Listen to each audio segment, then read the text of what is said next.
The unveiling of Bright House Network Stadium here in Orlando. It's Texas, the 6th-ranked Longhorns, taking on the UCF Knights. And a moment ago, we were in doing Team Enjoy Yourselves. It would almost be impossible not for them to enjoy themselves in this atmosphere and down in the middle of it all. For Central Florida, David, they built this stadium in basically a year.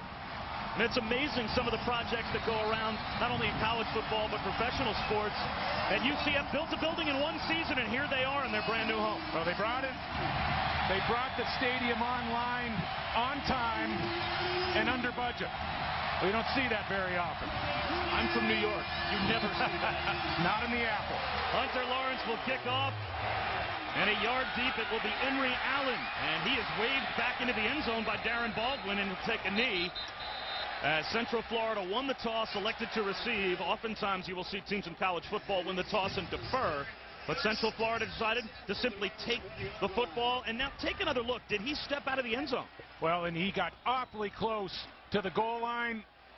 Oh, and it looks like his toes on the line there. He broke. Emory Allen broke the plane here with the right foot. And I think they got to review that, don't they, upstairs? Well, it looks like right now, Central Florida quickly out to run a play with Kyle Israel at quarterback. And the offensive coaches said that they needed more consistency from Israel. He's going up top on first down, downfield, almost intercepted. As Kamar Aiken was the intended receiver. And let's talk about the offensive starting lineup for Central Florida with offensive coordinator line that played very well in their first game 2 weeks ago against NC State, allowing Kevin Smith to run for 217 yards. Out of the shotgun, Israel with 3 wide receivers on 2nd down and 10. It's a handoff to Smith, finds a crease, and picks up about 7 yards. Here is the defense for Texas. Derek Lowe. On 3rd down to the outside, Israel, and a drop by Sergio Joaquin. So 3 downs and out goes Central Florida. Let's take a look back at the kickoff, David. Yeah, and it's important for the people out there watching the game. It's not the foot. Now, this was, I think, warranted a review, but it's where the football is. And he extended the football out over that right knee. If he breaks the plane with the football, then that's Central Florida's ball on the half-yard line. It's not where the foot is, it's where the football is in college football. Taking the punt. Juan Cosby back deep to receive. It's a wobbly kick. Cosby calls for a fair catch and field at his own 34-yard line. So pretty good field position for Texas. And here comes Colt McCoy, the preseason Big 12 Offensive Player of the Year. Off to a good start, a shaky start somewhat for Texas. They are 2-0. They trailed at halftime last week to TCU 10-0, but exploded in the second half and outscored the Frogs 34-3. McCoy in that game, 240 yards, a touchdown, but a couple of first-half interceptions that hurt his team. That's something that Mack Brown told us he has to avoid today. Yeah, and after a somewhat lazy 6 quarters by this Texas offense to open up the season, they gave teams a glimpse of just how scary they can be in the second half.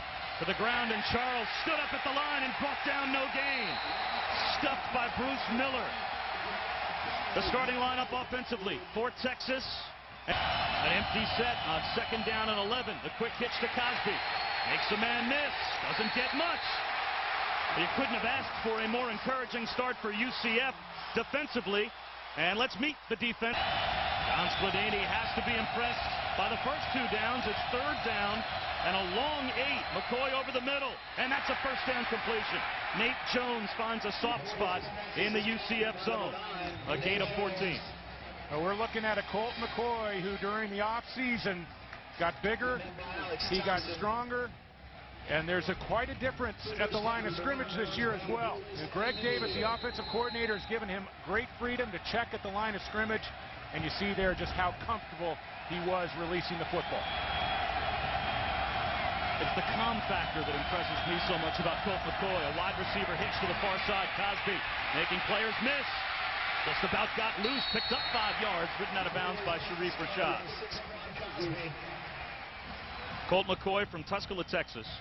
A town of, as he put it, 715, but 714 now that he's gone to school. So he leaves for the summer, and The population of the town drops by 1, but Mack Brown told us a story about how last year he asked him from this little town, now you're the quarterback at Texas, are you ready for all this pressure?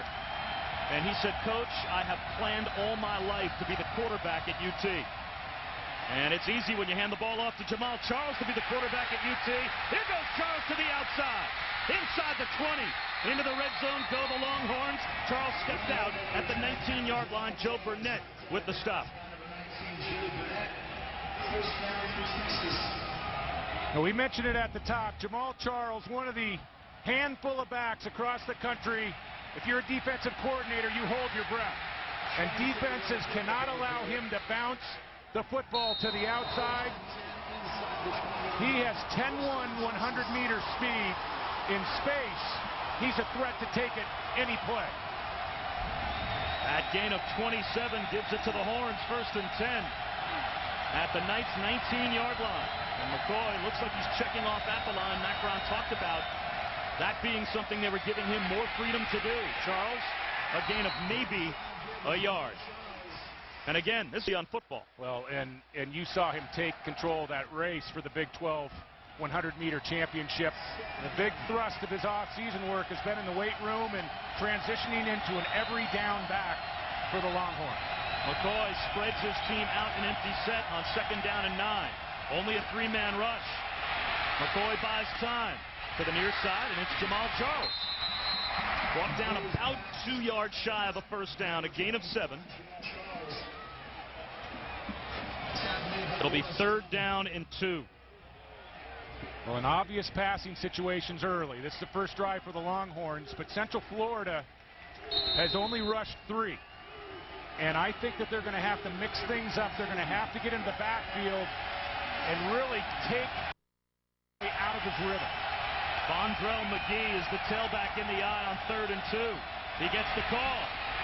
Stuffed at about the 10-yard line. Marked down, boy, right at the 1st down marker. He might be short by the length of the football. Rex Hill was the first there for UCF. Yeah, he didn't get it. And early decision here for Mack Brown. On the road in front of a sellout crowd. And it is 4th down. No measurement necessary. That yellow line that you see on our screen, that's the line that fans are used to seeing. That's the 1st down line. The blue line we've added new this year to college football, which is the line of scrimmage. That gives you a good idea of just how far Texas has to go for the 1st down. So Mack Brown will take the 3 instead. Ryan Bailey on to attempt a 27-yard field goal. Play clock is down to 0. It's a fake. Up the middle goes Jordan Shipley. He has a 1st down if the play stands. The play clock was at 0.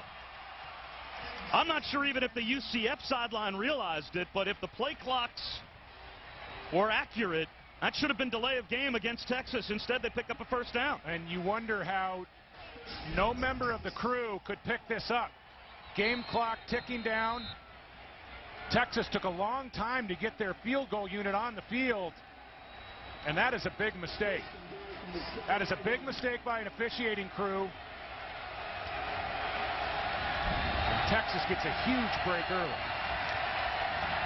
That game clock, or the play clock, was at all zeros for at least 2 seconds.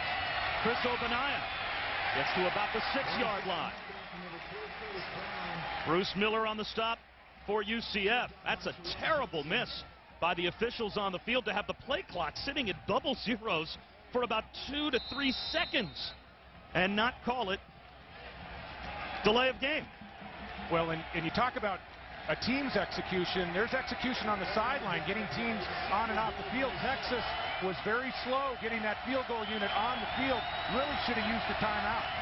2nd down and goal. McCoy a designed rollout right. Directing traffic into the end zone, knocked away.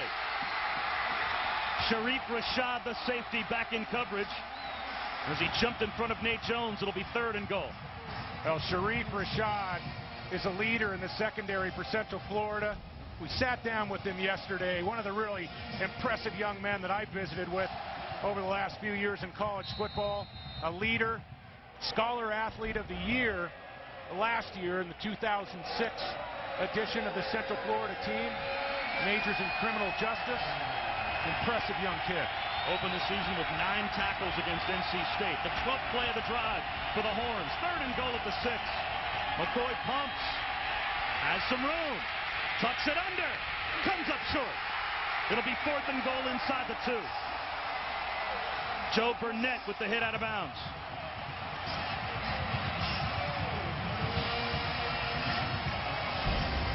Well, Joe Burnett is an experienced cornerback, probably the best cover man for Central Florida.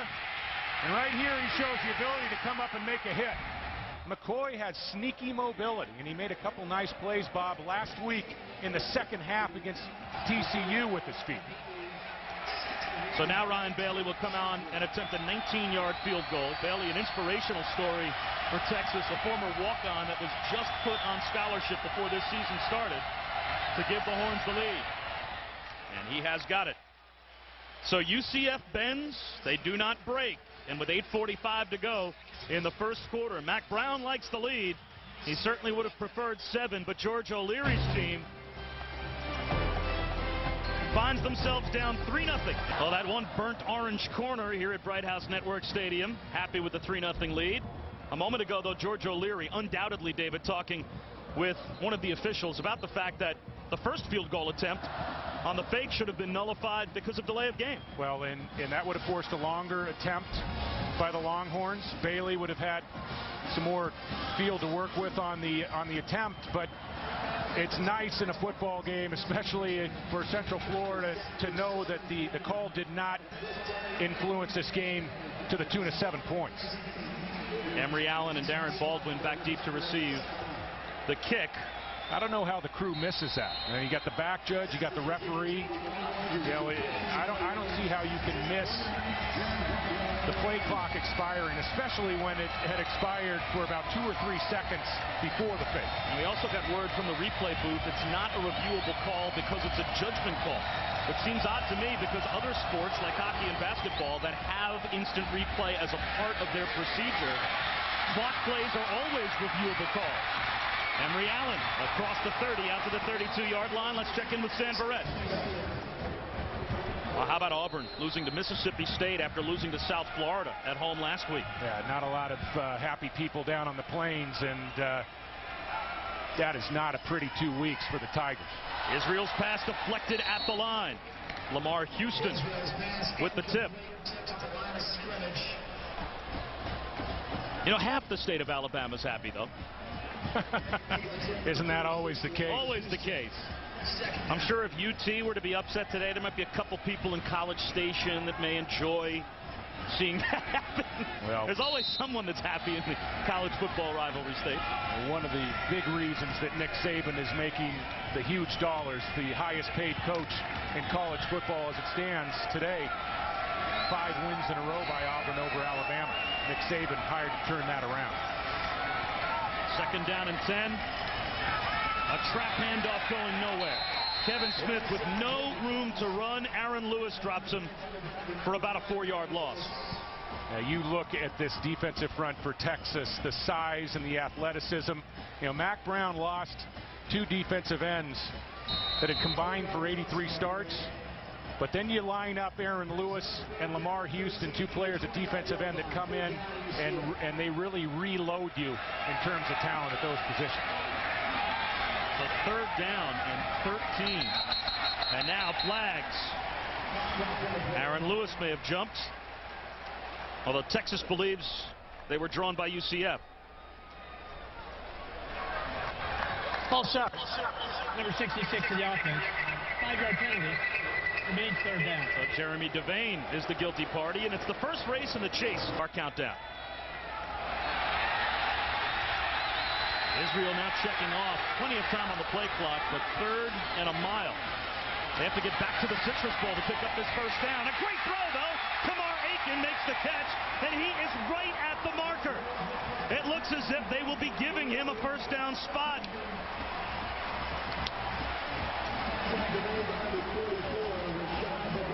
Now, this is a great pickup on the blitz. Bobineau, the linebacker. Texas loves to bring him as a blitzer He has speed and talent as a pass rusher. And look at Israel sit in. Took a big hit from Derek Loki.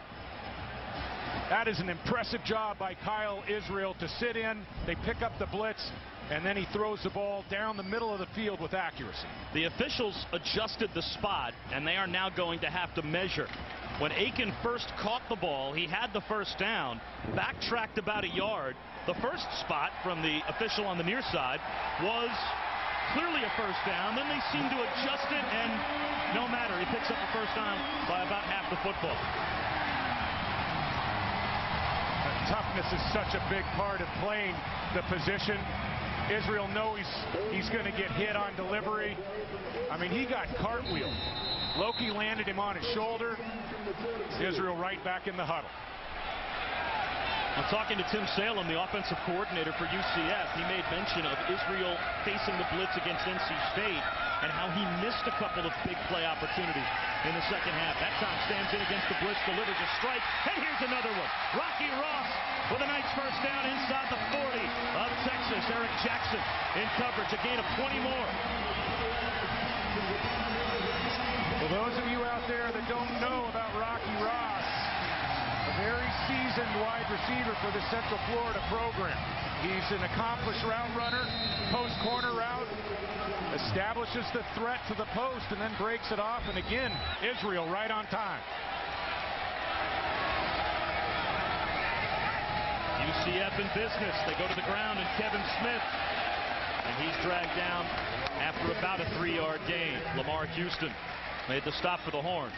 You know, all week long, Bob, people talked about Central Florida needing a run game to open things up for their offense. I think it's the reverse. I think it's the opposite. George O'Leary needs Israel, his quarterback, to hit passes early in this football game to create some creases and some running lanes for Kevin Smith. So for UCF, this is against this type of a defensive front, a pass to set up the run kind of a game plan? Absolutely. And this is a defensive line only gave up 61 yards a game a year ago, number 3 in college football. Israel on a keeper. First down, UCF. And let's go down to Janine. That's a golden drive that Israel has engineered to this point. Goes play action. Stands in and delivers a strike to Smith. Inside the 10. Knocked out of bounds inside the 5. They'll mark him at about the 2-yard line. It's first and goal night. It's a gain of 24.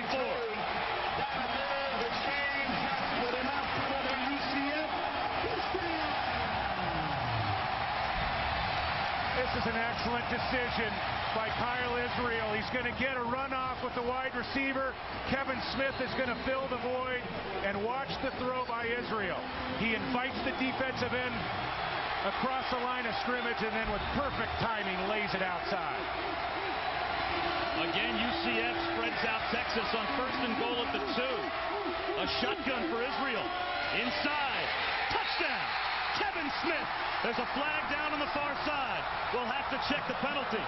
The Bright House is bedlam for now. Offside. Defense number 38. Wow, and if possible, it just got louder.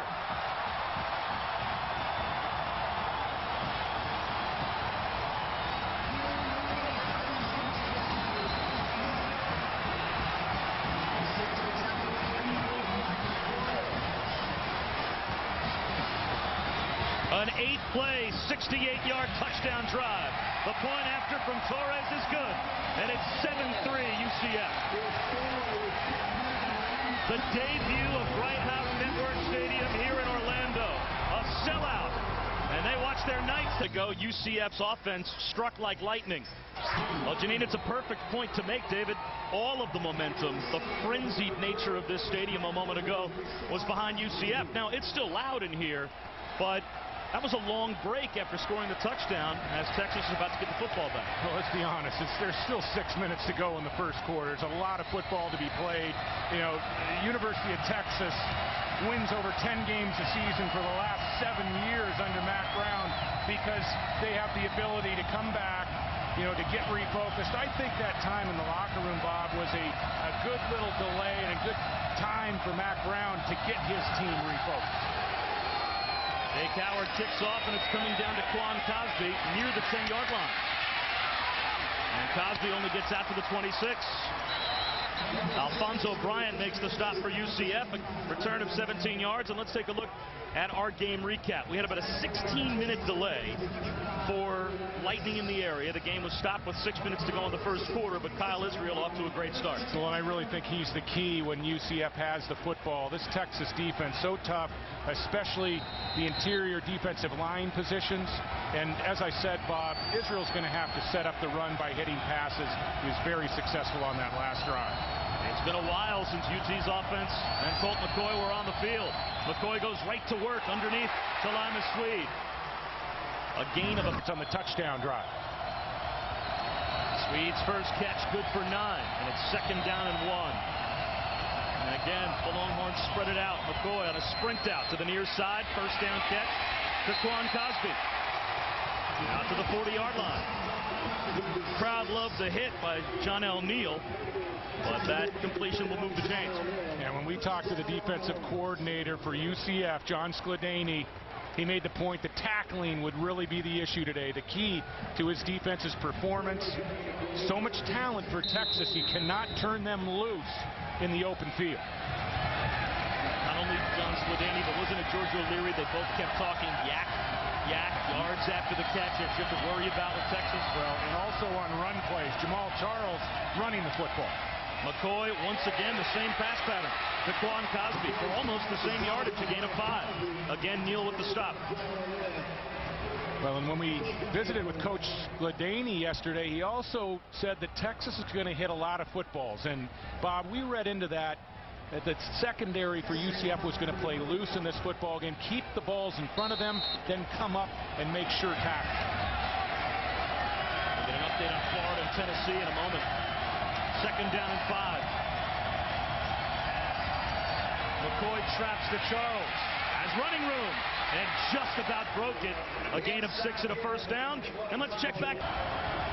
Stan, thank you. We'll keep our eyes on that big matchup in the SEC. Out of the Big 12, it's Texas. Again to Jamal Charles. A gain of 4. We just heard an update on Florida. We're here in Orlando with the University of Central Florida. Is this McCoy runs the option out of the shotgun. Comes up short on 2nd down and 6. A gain of 3. And let's take a look at the record in the 4th quarter. Chris Ogbonnaya is now in as the tailback. 3rd down and 3 for Texas. Swinging one out wide open is Ogbonnaya. Flares out of the backfield and picks up the first down. Pardon me, I said Miami, Minnesota. A gain of 11 on that last play. Plenty good enough for a Texas first down. Yeah, nice little wrinkle. Ogbonnaya is a safety who's been transitioned to running back. He's going to come out of the backfield, and if Colt McCoy gets the ball into his hands a little bit quicker on this play, Ogbonnaya is free down the football field. A very efficient drive for Colt McCoy. He goes empty on 1st and 10. Slants one underneath. Sweed makes the catch. A couple of yards shy. Check that. Cosby makes the catch. A couple of yards shy of a first down. Hit hard by Jason Vincent. Boy, I really like Colt McCoy and his feet in the pocket. He really has the ability to take a little bit off the football. I mean, he is not a one-speed thrower. He has the ability to use touch. Don't have to put too much heat on this ball. Just fit it into the front pocket. Colt McCoy, 9 of 10 for 64 yards to start. Back to the ground at Charles, bobbing and weaving his way. Just shy of a first down. Keith Shalagan made the tackle. Keith Shalagan. So 3rd down and short. Brings up 3rd down, 1 for the Longhorns.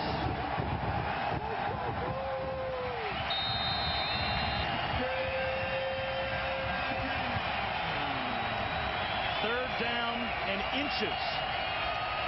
Couple of tight ends with Charles in the backfield. McCoy sneaks it, has the first down with no problem. You mentioned Colt McCoy's footwork, and David Norrie takes a closer look at the work of Colt McCoy. You know, I may transition to a weatherman position after that, Bob, but especially after the lightning delay. But you know, Colt McCoy, very evident that he's made strides with his feet and his mobility over a year ago. He's 9 for 10 on this drive, and end around. Jordan Shipley knocked out of bounds at about the 12-yard line after a gain of 8. Jordan Shipley just came back from a hamstring injury that held him out of the opener. And Shipley seems his entire career at Texas has been, one injury after another. Came to the program with a lot of acclaim, and he just adds depth to that talented receiving core. How much depth do you need? Everywhere you look, Texas brings one great athlete after another in a wide receiver. Second down and short. Charles tries to get the corner. The Knights string him out, but not before he picks up a first down. That goes down as a 3-yard run for Jamaal Charles. That was a heck of a run for a first down. Well, and for most backs across the country, that would be a mistake. Coaches would be saying, you cannot keep it east-west. You've got to get north-south. Jamaal Charles is fast enough that he can make a mistake with his decision-making and still pick up yards. Eric Hallman, the outside linebacker on that side, a true freshman. You see many running backs like Jamaal Charles in high school. Or college, for that matter. First and goal at the 8, the 13th play of the Texas drive with a little over a minute to go in the opening quarter. Back to the ground, it's Charles again. Horsepower at about the 6-yard line after a gain of a couple. Well, it really was one of the big areas of focus during the offseason. Jamaal Charles giving up track in the spring, working with the football team, and he even made the comment, Bob, that he wanted to get stronger. He wanted to work in the weight room and become an every down back, not just a guy that would come in third down situations and try to break big plays. I think he's made a nice transition to that type of back. And now it's Chris Ogbonnaya in the game on second and goal at the 6. McCoy to the air, slants one over the middle, an easy touchdown.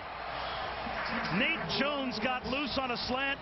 Colt McCoy on that drive, 10 of 11, and the touchdown to Jones.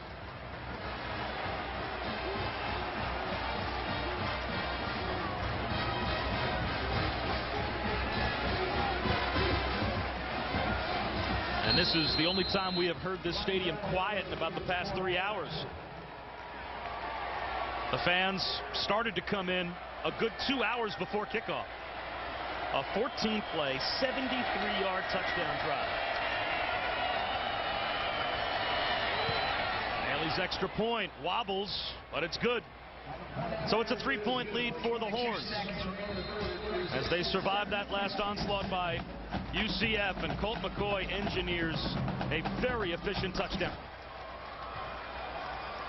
I'll stand here in Orlando, Texas, with Colt McCoy starting off the game 10 for 11. He has been nearly flawless, and the last drive stalled inside the 5. UT had to settle for a field goal. That drive, a 14-play touchdown drive to give them the 10-7 lead with 24 seconds to go in the first quarter. Yeah, this offense made it look easy on that drive. Colt McCoy very relaxed as he moved his team down the field. Ray Allen about the 11-yard line. Gets to the sideline, out across the 40. Great field position for UCF. College game day built by the Home Depot was in Lincoln this morning. And what an atmosphere it was. Rivaled by the atmosphere here that we've had so far. And we have a UCF player being taken off the field. Backup linebacker Alex Thompson, who was hurt on the kickoff return. And he doesn't appear to be able to put any weight on his right knee at all. So good field position for UCF at their own 40-yard line.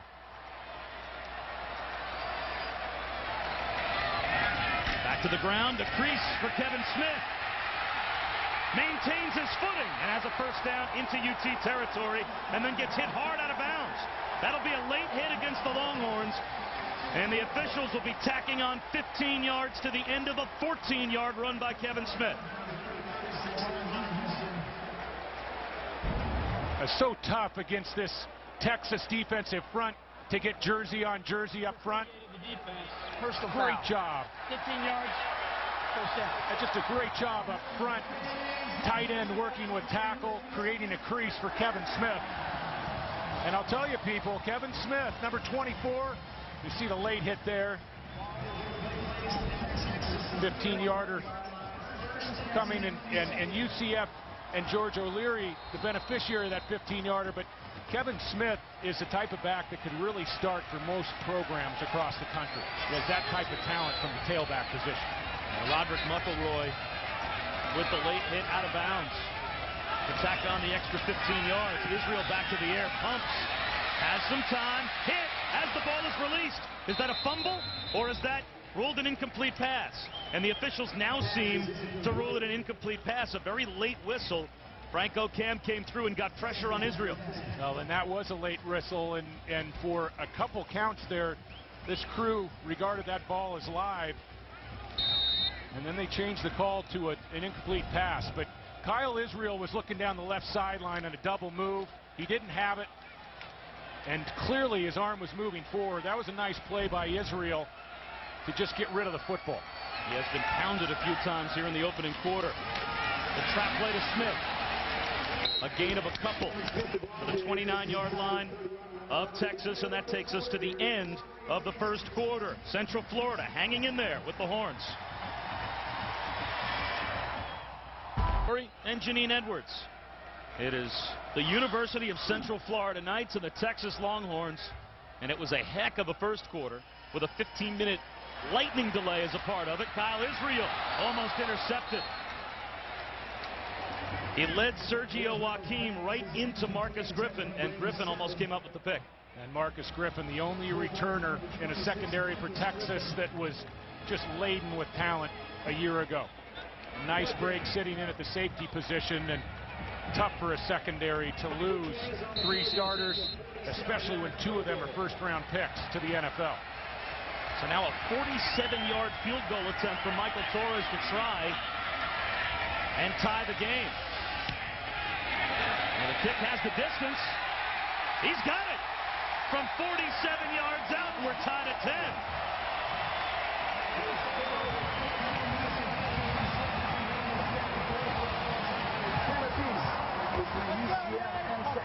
It's about as loud a reaction as you ever hear for a field goal, huh? It sounded like a touchdown was scored. Well, George O'Leary made a big point yesterday about scoring when Central Florida had opportunities. That is a big kick, and Torres knows it. I think the head coach knows it too. Maybe even more importantly, Bob, the importance of Central Florida keeping the chains moving and keeping the defense rested. You don't want to be looking at Colt McCoy and the group around him for extended periods of time in this football game, or it could turn into a long afternoon. It's the first race in the chase.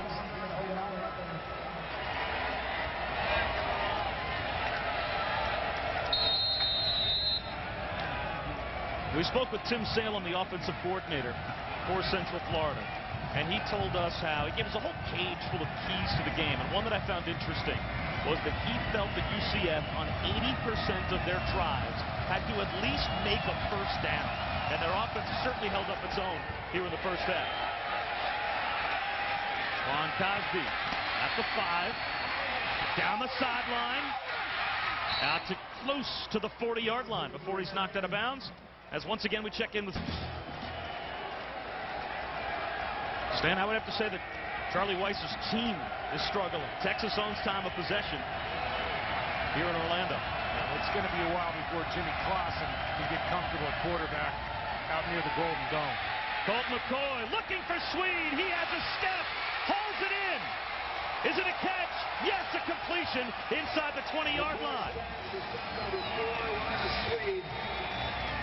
A gain of 42 yards. The Limas Swede not only has the size, but the speed to be a top 15 pick in the NFL draft. And watch him reach out and just swallow up this football. I don't know. They're going to have to go upstairs to review whether or not this is a completion. As he goes to the turf, the ball definitely changed position in his hand. Well, and I think he definitely had the ball in his possession with both hands. He had the ball in his control.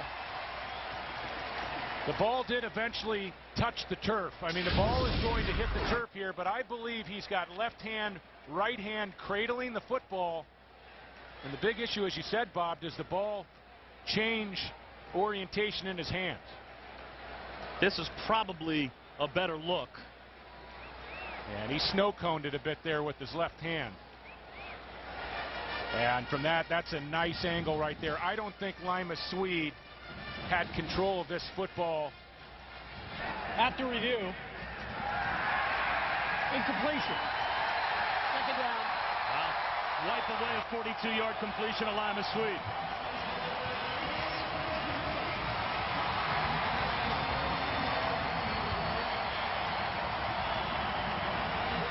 Another big momentum swing in favor of Central Florida.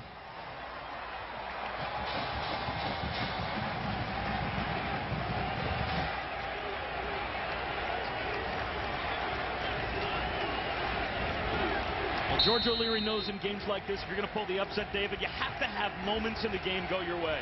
And the last couple of moments, a 47-yard field goal that sneaks over the crossbar, and now wiping away a 40-plus-yard completion. That was a tremendous effort by Lima Swede just to create a replay situation.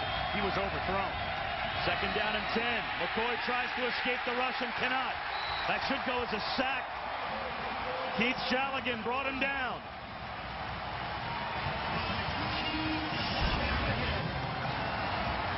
Now Keith Shaligan, the big Canadian, is going to collapse the pocket and then get right back after McCoy.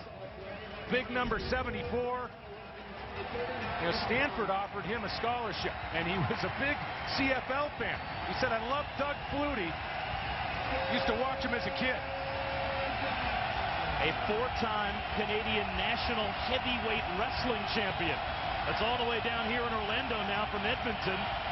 And it sets up 3rd and 11 on the sack. Here comes the pressure. To the outside, McCoy tries to beat it and cannot find Lima Swede. And UCF holds. They're about to get the football back. Now, we talked about the new stadium, a sellout crowd. I think this fan base here can be a real factor in this game, Bob, as long as Central Florida keeps touch with Texas and the deeper we get into this football game. Joe Burnett is deep to receive the punt from Trevor Gerland. Gerland, only a sophomore, averaged 42 yards per punt through Texas's first couple of games after averaging about 39 yards last season. And a wobbly kick, returnable. Burnett stays on his feet. He's heading south. He needs to head north, trying to pick up some blocks. Gets tripped up back at the 40-yard line. And it's Lima Swede that makes the tackle. Check that, pardon me. Drew Kelson makes the tackle. What a great play by Drew Kelson. We'll step aside. UCF have Saturday through the end of the regular season. Take us all the way from 24 through number 3. And now Central Florida back to the offense in a 10-10 tie with Texas at their own 30. Out of the shotgun, it's a handoff to Kevin Smith. Gang tackled after a gain of a yard. This early, number 1. Wow. Doug Flutie. Bo Jackson.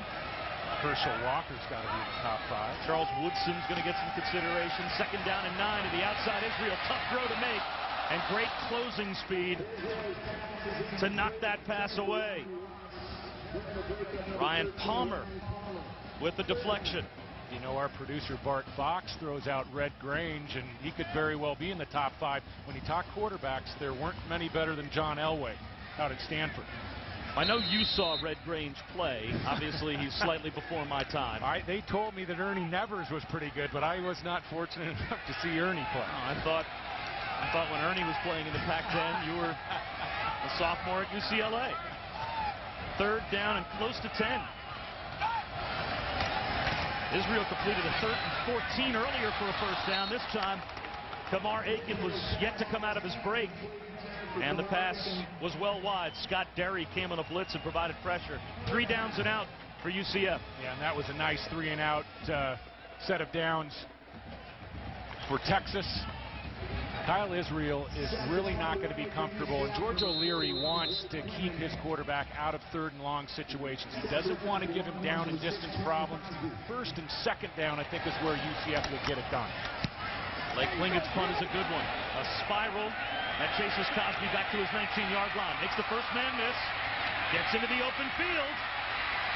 Shedding tacklers out across the 35 to the 36-yard line. A 17-yard return by Quan Cosby. So good field position for Texas. They are locked in a 10-10 tie with UCF. Campus near Orlando. And a nice play by Colt McCoy to run a counter to Jamal Charles, who scoots upfield for about 7 yards as we check it. Minnesota not off to a great start. Jordan Shipley runs into a wall of gold at about the 41-yard line, 3 yards shy of a first down. And the amazing thing about this stadium, David, construction began in April 2006, not April 2002 or 2003, but just over a year to complete a brand new football facility. And isn't this refreshing right here? No public funds. I know that a lot of you taxpayers out there, especially in Central Florida, appreciate that. 3rd down and 3. And they're on their feet now here in Orlando. UCF shows blitz. Here they come. A quick out. Cosby has the first down. A gain of 6 to Quan Cosby, a 24-year-old junior who put his football career inadvertently on delay while he spent 4 years playing minor league baseball in the Anaheim Angels organization, but decided to come back to football and got plenty of opportunities to go to some big-time schools and chose Texas. First down just shy of midfield. A pump fake by McCoy under pressure. Somehow avoids the sack and unloads and has his man. Jermichael Finley, the tight end. What a play by Colt McCoy. Colt McCoy a week ago in the second half against TCU made a couple plays with his feet that really turned that football game around. And Antonio Wallace, number 44, hanging all over him, escapes 2 tackles. Watch Wallace, has him dead to rights there, and McCoy in traffic drops the ball over the middle. That's just a solid play by the sophomore. Antonio Wallace had a sack against NC State 2 weeks ago and needed to come up with the sack there, and now it's Chris Ogbonnaya up the middle for a gain of 11 and another first down as we check in. Keep the ball high and tight. Well, they never stop coaching. McCoy over the middle, again finds a soft spot in the zone. And again, it's Quan Cosby. He's been the workhorse. And that is another first down, a gain of 13. Well, if we can get a look from the end zone camera here, watch the timing. The anticipation and how quickly the ball comes out from Colt McCoy, that is a huge part of his success from the pocket. 1st and 10 Texas. Back in the red zone. Ogbonnaya stood up at the line. Bruce Miller was the first there. Tripped him up for no gain. Ogbonnaya getting a nice load of carries as the backup tailback. Very few weaknesses, Bob, on this offense. Not a lot of depth at tailback when you look at the UT roster. For the last 2 years combined for Chris Ogbonnaya, 21 games played, only 40 carries, but he has a much larger role in the offense this season. McCoy now 14 of 17 and make it 15 of 18. Again, it's Jermichael Finley, a couple of yards shy of a first down. McCoy's being very patient. A lot of underneath throws. Utilizing some no huddle.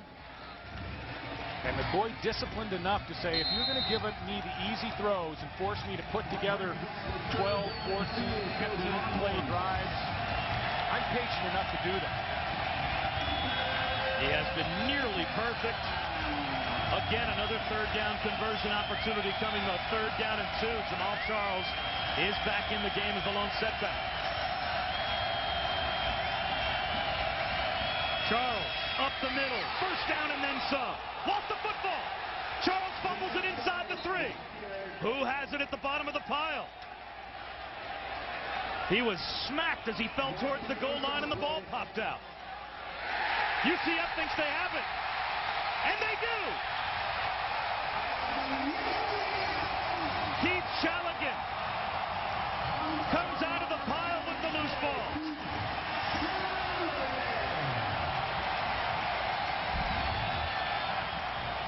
Well, Ogbonnaya getting a load of carries at tailback. Now, really, the brunt of this drive was with Ogbonnaya at the tailback spot. And then you put Charles in, a guy who really isn't comfortable running the ball between the tackles historically. Clearly, to Lawrence Young, the true freshman for Central Florida, one of the best and most talented true freshmen in the country at linebacker. And watch him get a helmet on the football and create the turnover for Central Florida. Great timing, getting his helmet in front. That is a big-time play for a kid who's 3 months out of the lunch line in high school. Kevin Smith, about 6 yards deep in the end zone. Takes the handoff, finds some running room, and just about got free to the outside. Jeremy Devane helped pave the way. Marcus Griffin may have saved a big gainer, and Jamaal Charles is now having his left knee looked at after that last fumble. Second quarter has not been kind in terms of turnovers to Texas so far this season. And George O'Leary, a staple of his defensive approach. His hard hitting, bringing the helmet. If anything, his defense is going to be physical. Up the middle for a couple of yards out close to the 10-yard line. Kevin Smith is gang tackled. It'll be 3rd down and 3. These are the situations as an offensive staff for UCF. You just want to put together a first down or two, get your defense some rest, and maybe even most importantly, you don't want to give Colt McCoy and his skill players a short field to operate. You see those 3 yellow dashes underneath Texas and UCF at the top of your screen. That's our way this year to illustrate timeouts. So both teams have all 3 timeouts here in the first half. And it's the backup quarterback, Michael Greco, who fumbles the football. Greco is a mobile left-handed quarterback, a sophomore from Fort Lauderdale. And we were told by George O'Leary they wanted to get him in the game at times. This is the first opportunity he has in the game, and the first play run by Greco, he coughs it up.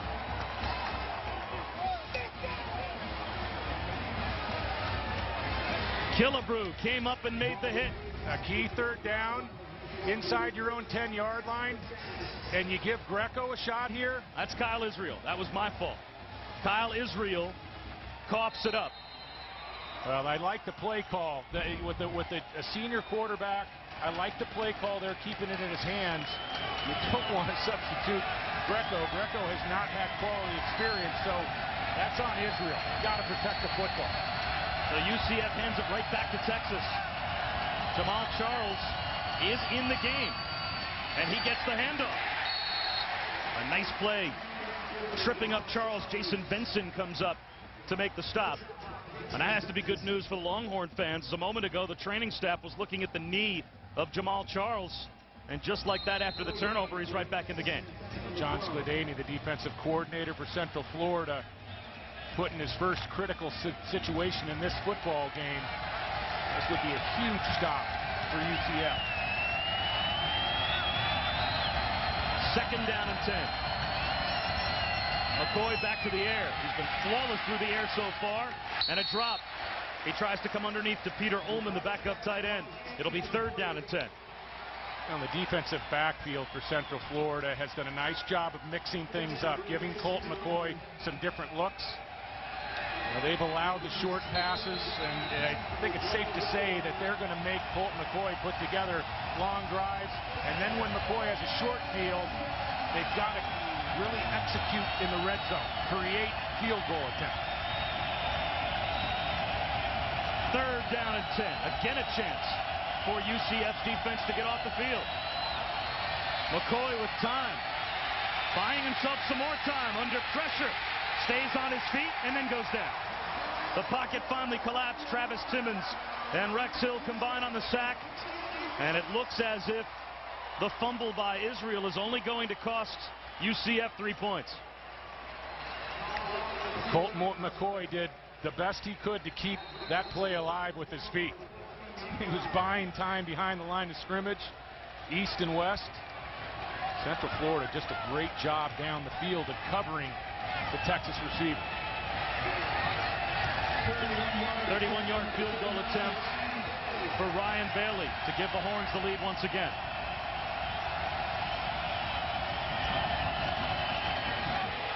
And Bailey's kick, no good. Another bullet dodged by UCF.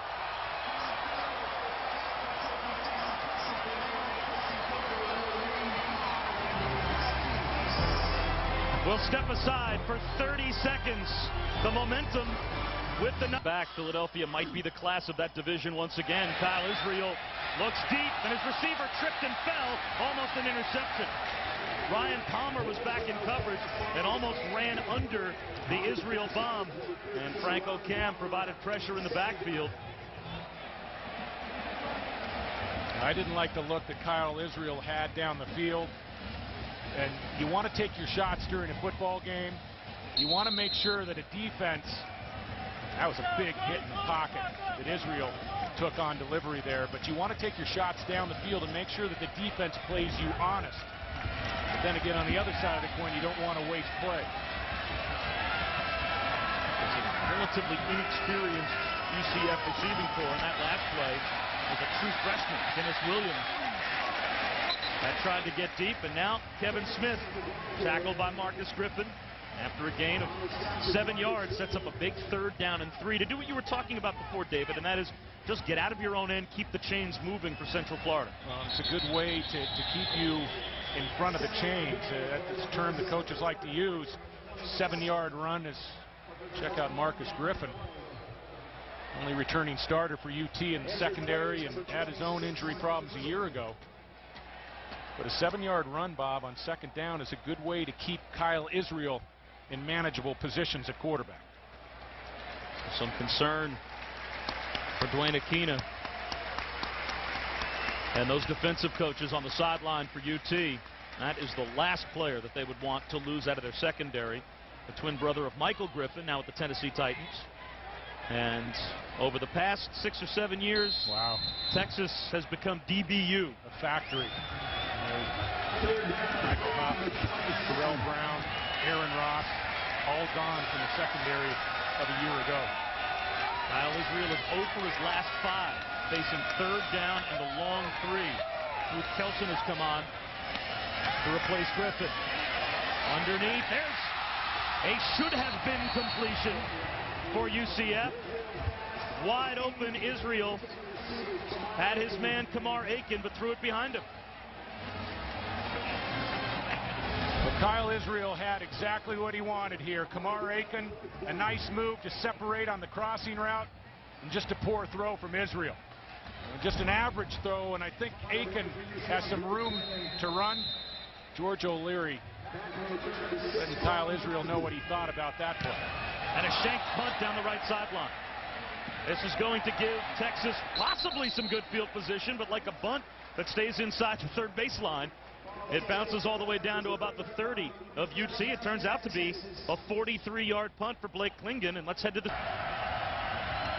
The fans here in Orlando have had plenty to cheer about in the first half as UCF is hanging right in there with UT. Nate Jones with about a 5-yard completion as we check in with... Get his eyes cleared out, he should be able to see fine. Nothing serious as Jamal Charles slips and falls in the backfield.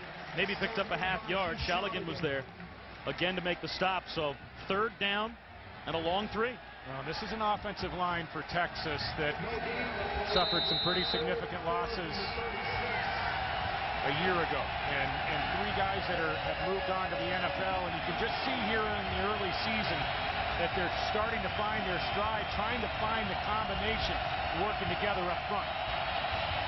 3 receivers for the Longhorns. It's a 5-man rush. Ball batted at the line, and McCoy simply knocks it down. Once again, Central Florida gets a push with their pass rush, and Texas will have to punt. And it looked like big Bruce Miller that got his hand up. The defensive front can be disruptive. Go ahead and roll it, guys. Defensive front can be disruptive on short drops, 3-step drops by getting their hands up.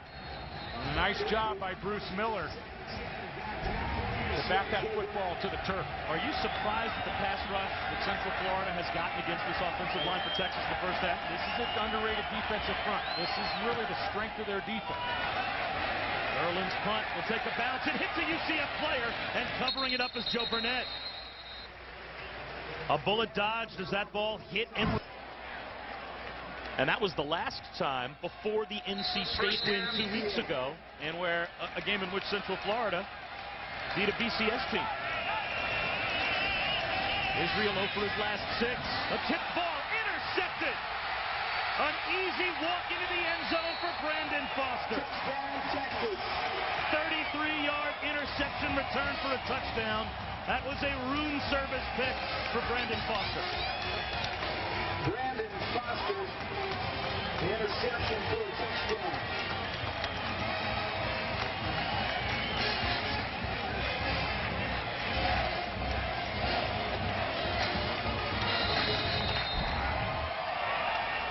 Well, this is a dangerous pass to pick up 4 or 5 yards. A flat pass across the field.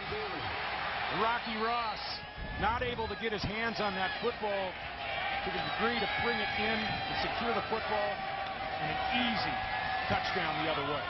Ryan Bailey's extra point is good. Texas takes the lead back with a defensive score, 17-10. And Kyle Israel is now 0 for his last 7, including this interception. Yeah, you've got to assess the danger behind the receiver and the defender. 2 UT defensive backs bearing down on that play. And if you miss this pass, you better miss it up the field,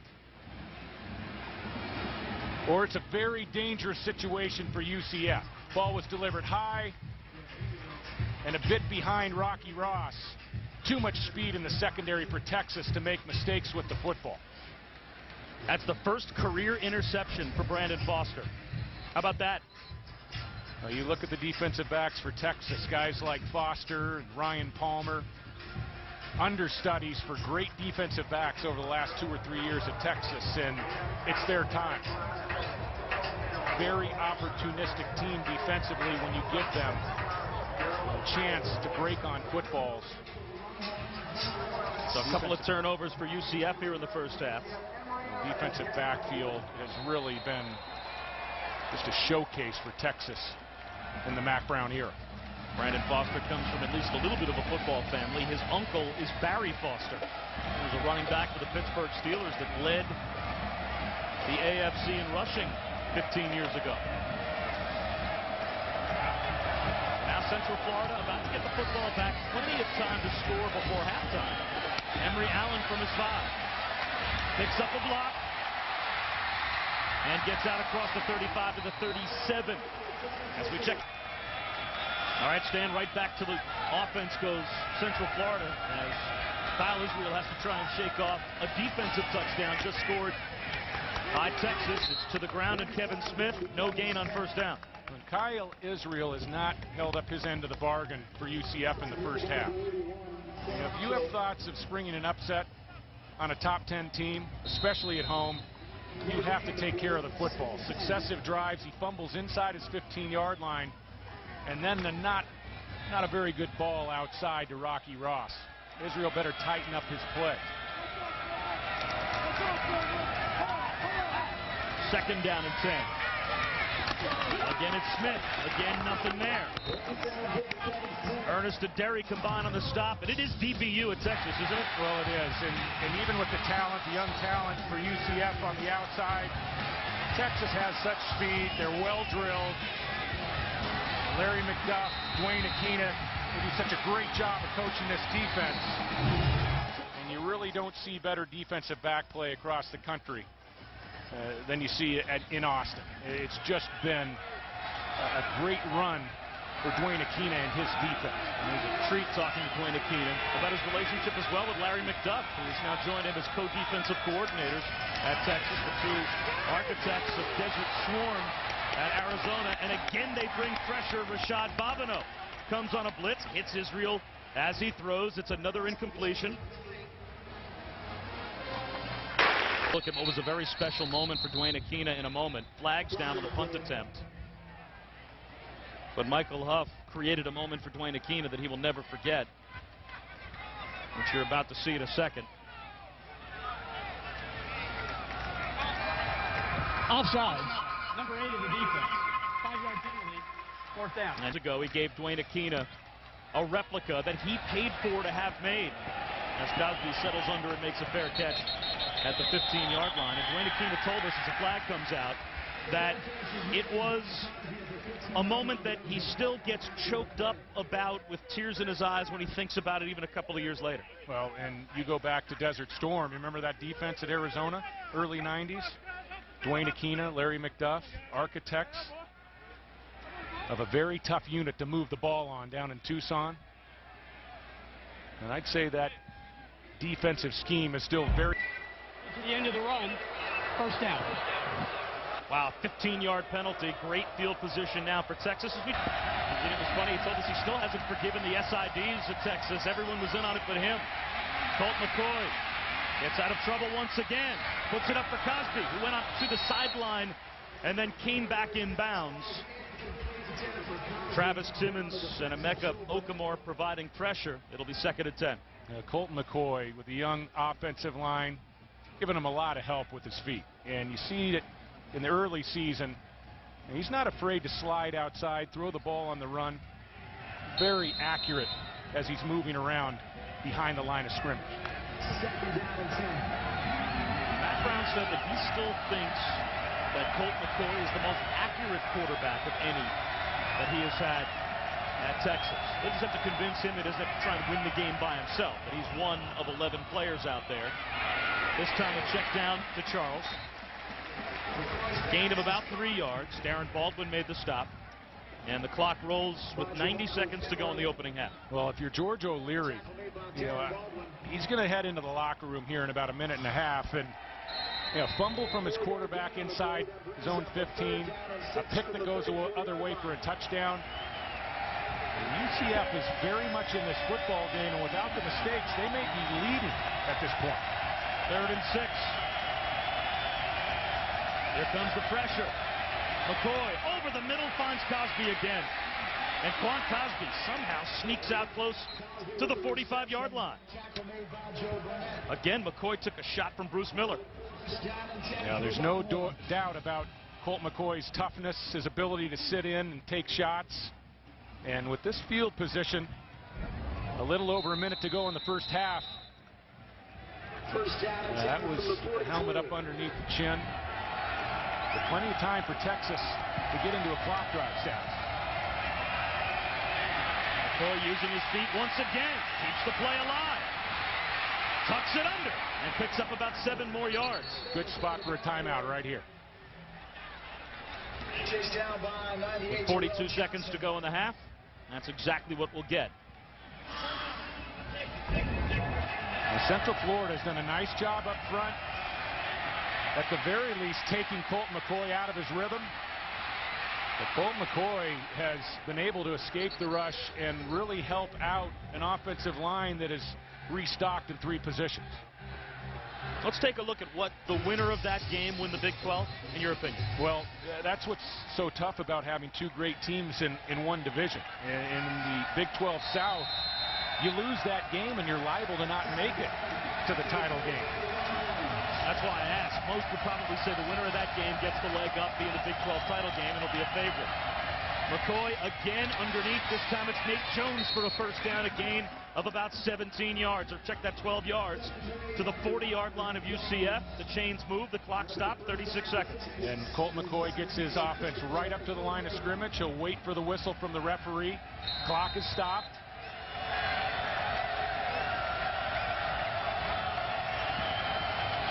Outside, another great throw by McCoy and an excellent catch by Quan Cosby. John L. Neal was right on top of Cosby, a gain of 9, and Texas calls their second timeout. Yeah, and a nice job by Texas and the coaching staff on the sideline to use the timeout immediately.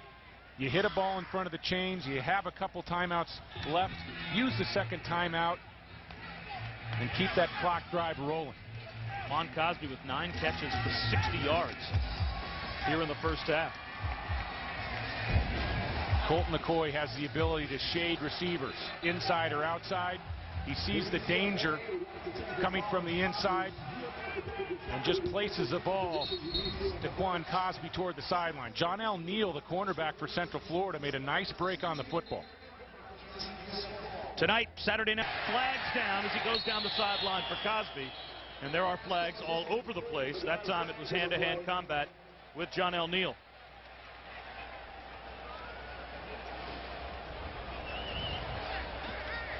It looks like this may be defensive holding against Neal.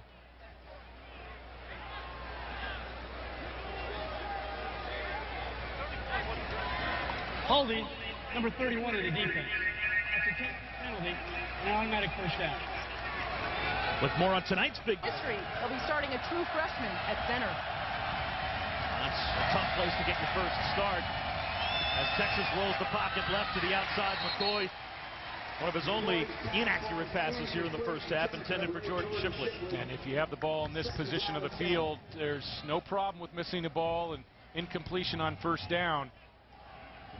If you're Texas, you're thinking, I got 3 points in my back pocket, a 7-point lead. You want to take a shot at the end zone if you can. Looks like Central Florida is going to take a timeout here.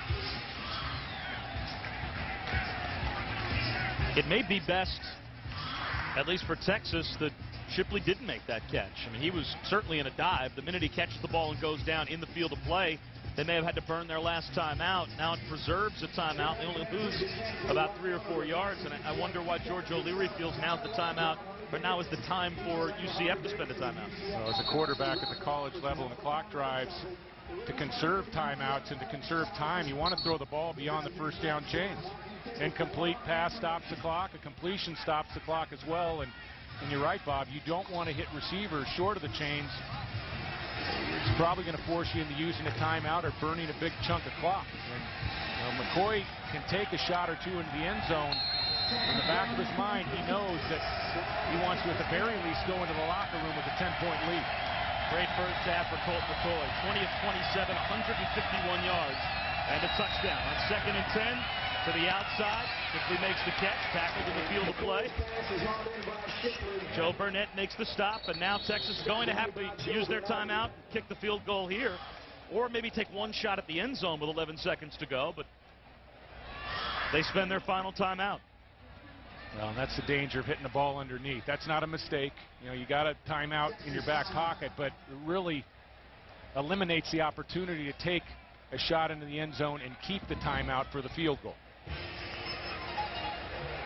3rd down and 4 at the 14-yard line. So they have a down to play with if you wanted to take a quick shot at the end zone. But I'll tell you, there have been multiple plays in the first half where McCoy has had to create. The pass rush has gotten to him and flushed him out of the pocket. I guess it's conceivable that if he had one of those plays where he had to run around a little bit, he might lose those 11 seconds. Well, and what you want to do here, if you want to take a shot to the end zone, you probably try to throw a fade ball. That way you're getting the ball up quickly.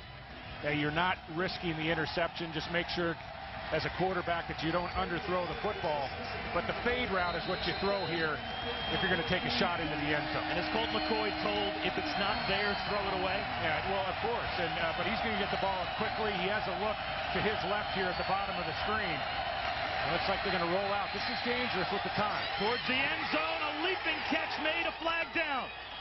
Nate Jones, was he forced out by Darren Baldwin?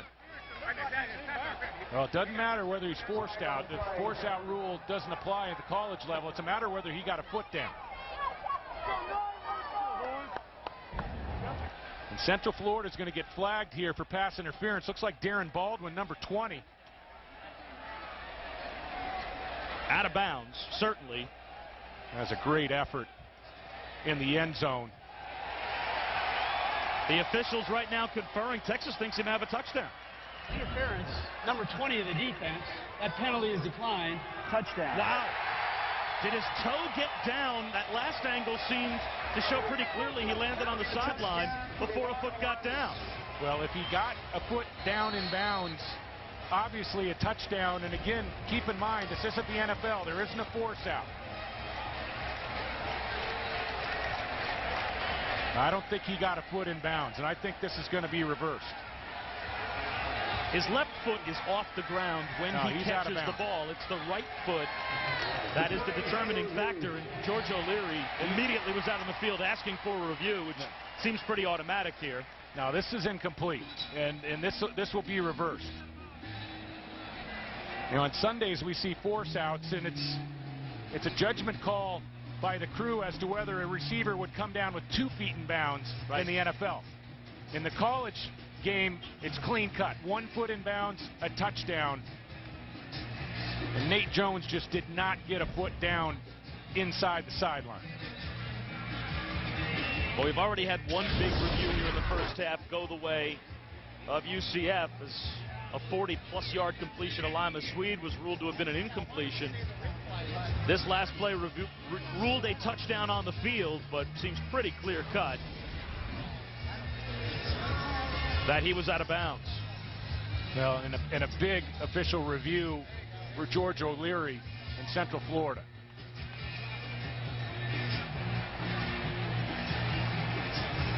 If it's reversed, Texas will have the ability to stretch this to a 10-point lead. George O'Leary does not want to look at a 2-touchdown deficit when this team comes back out of the locker room. Well, it seems certain the ruling's going to be an incomplete pass. Now, we've seen stranger things happen with the official review. Well, if they got it right, it's an incomplete pass. And it'll be a field goal attempt for Texas before halftime. And you look at the way that the Central Florida team has played, you take away the... After review, the receiver did not get his foot down. We will enforce the pass interference. It'll be first and goal from the 2-yard line. So first and goal at the 2 after the penalty, but with only 5 seconds to go before halftime. It'll be a short field goal attempt, I would think, for Texas. And they will leave Ryan Bailey out on the field. Bailey was out to attempt the extra point. So there's no need for even a personnel change. Well, and I think this is a good move by Mack Brown. Make it a 2-score game. Don't get the crowd involved. Take advantage of the turnovers that you created late in the second quarter. So what amounts to little more than an extra point attempt from the right hash is a 19-yard field goal for Ryan Bailey with 1 second to go in the opening half, and Texas stretches to a 10-point lead. And George O'Leary, he has not been excited about his quarterback Kyle Israel and the 2 critical turnovers that Israel made here in the second quarter. I mean, his team was playing well on both sides of the football. Israel is going to have an error-free second half if Central Florida is going to have a chance to win this football game. And before the 2 teams head to the locker room, Janine Edwards will be talking to George O'Leary, I'm sure, about exactly that, and also about how he may be able to rehabilitate the psyche of that young man, Kyle Israel, before the second half. Israel got off to a great start, but an interception return for a touchdown to put Texas back on top, and he has basically been ineffective since there was about 3 or 4 minutes to go in the first quarter. Well, and the turnovers came on 2 plays, and 3 for 14. Looking at the statistics, you know, he had the 1 good drive, but not very good numbers for Israel. The turnovers came on 2 pretty harmless play calls. A keeper, it looked like it was going to be a first down conversion, and then, of course, the pass out in the flat, a 4 or 5 yard ball out in the flat. Hunter Lawrence scoops one forward, it's covered up, and that takes us to halftime. So the University of Central Florida opening their new stadium, welcoming in the 6th-ranked team in the country, and more than holding their own in the first half. They trailed Texas by 10. Central Florida really got done what they needed to on both sides of the ball. The turnovers were the story, and Texas tangling with UCF, and it's a tight game still. Texas will start the second half with the football. They do have a 10-point lead. They scored a defensive touchdown. And we'll have to keep our eyes on Central Florida, whether or not they make a quarterback switch. Well, if the recipe for an upset, especially against the number 6 team in the country, is converting third downs and taking care of the football. UCF 1 for 7 on third downs in the first half, and the 2 turnovers for Israel really critical. Central Florida could have had a lead going into the locker room in this game. So it's time for Texas to start the second half with the football. Colt McCoy was just about flawless in the first half, got stuck with a couple of drops, and still was well over 70% completion percentage. Plus, they got a defensive touchdown, and I wonder if George O'Leary spent some time in the locker room trying to rehabilitate the psyche of Kyle Israel, or if he's already made up his mind as to what he's going to do, and maybe there will be a quarterback change. Because UCF's defense in the first half, I thought, in spite of the fact that Colt McCoy was so efficient, David, played pretty well between the 20s. There were no big plays given up. For the most part, they forced Texas into long drives and only gave up 13 points. Well, that's the game plan defensively for Central Florida. Allow McCoy to hit the balls underneath and then come up and make the tackles. Juan Cosby from the 7. Hit it about the 20, out to the 25, and here's Janine. Has been very efficient, but you have to give Central Florida credit. They have limited those big plays. The explosion plays have not come from Texas. As a result, UCF is still very much in the game, as Finley is missed by McCoy. And let's take a look at some first half numbers. And David, you mentioned third down conversions. Yeah, this is critical right here, 1 for 7. And when you're trying to keep your defense rested, if you're Central Florida, trying to keep Colt McCoy and his weapons off the field, Central Florida not doing a very good job in that department. Obviously, those third down conversions play right into the total number of plays, right? It's basically a 2-to-1 ratio. Plays run in the first half. Texas well ahead. Second down and 10. A 6-man front for Central Florida.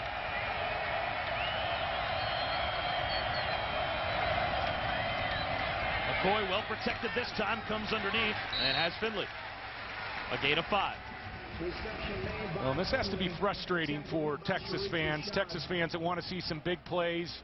You got wide receivers on the outside like Lima Swede and Quan Cosby, but by design, Central Florida is playing their safeties deep.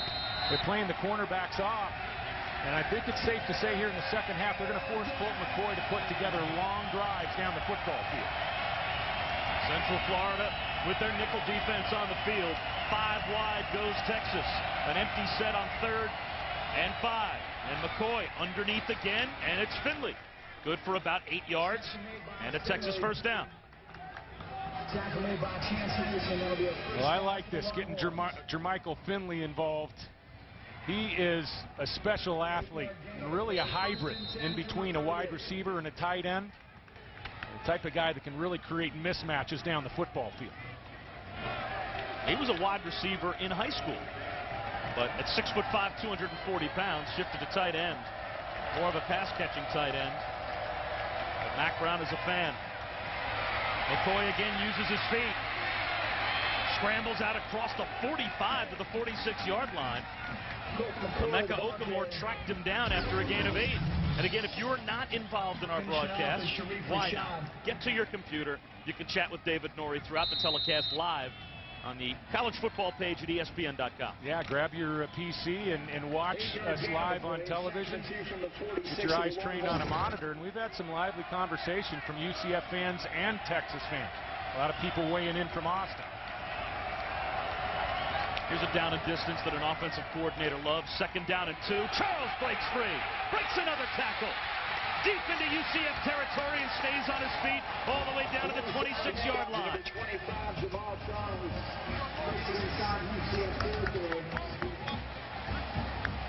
Well, Jamal Charles in his 3rd year for Texas has never been a guy comfortable between the tackles.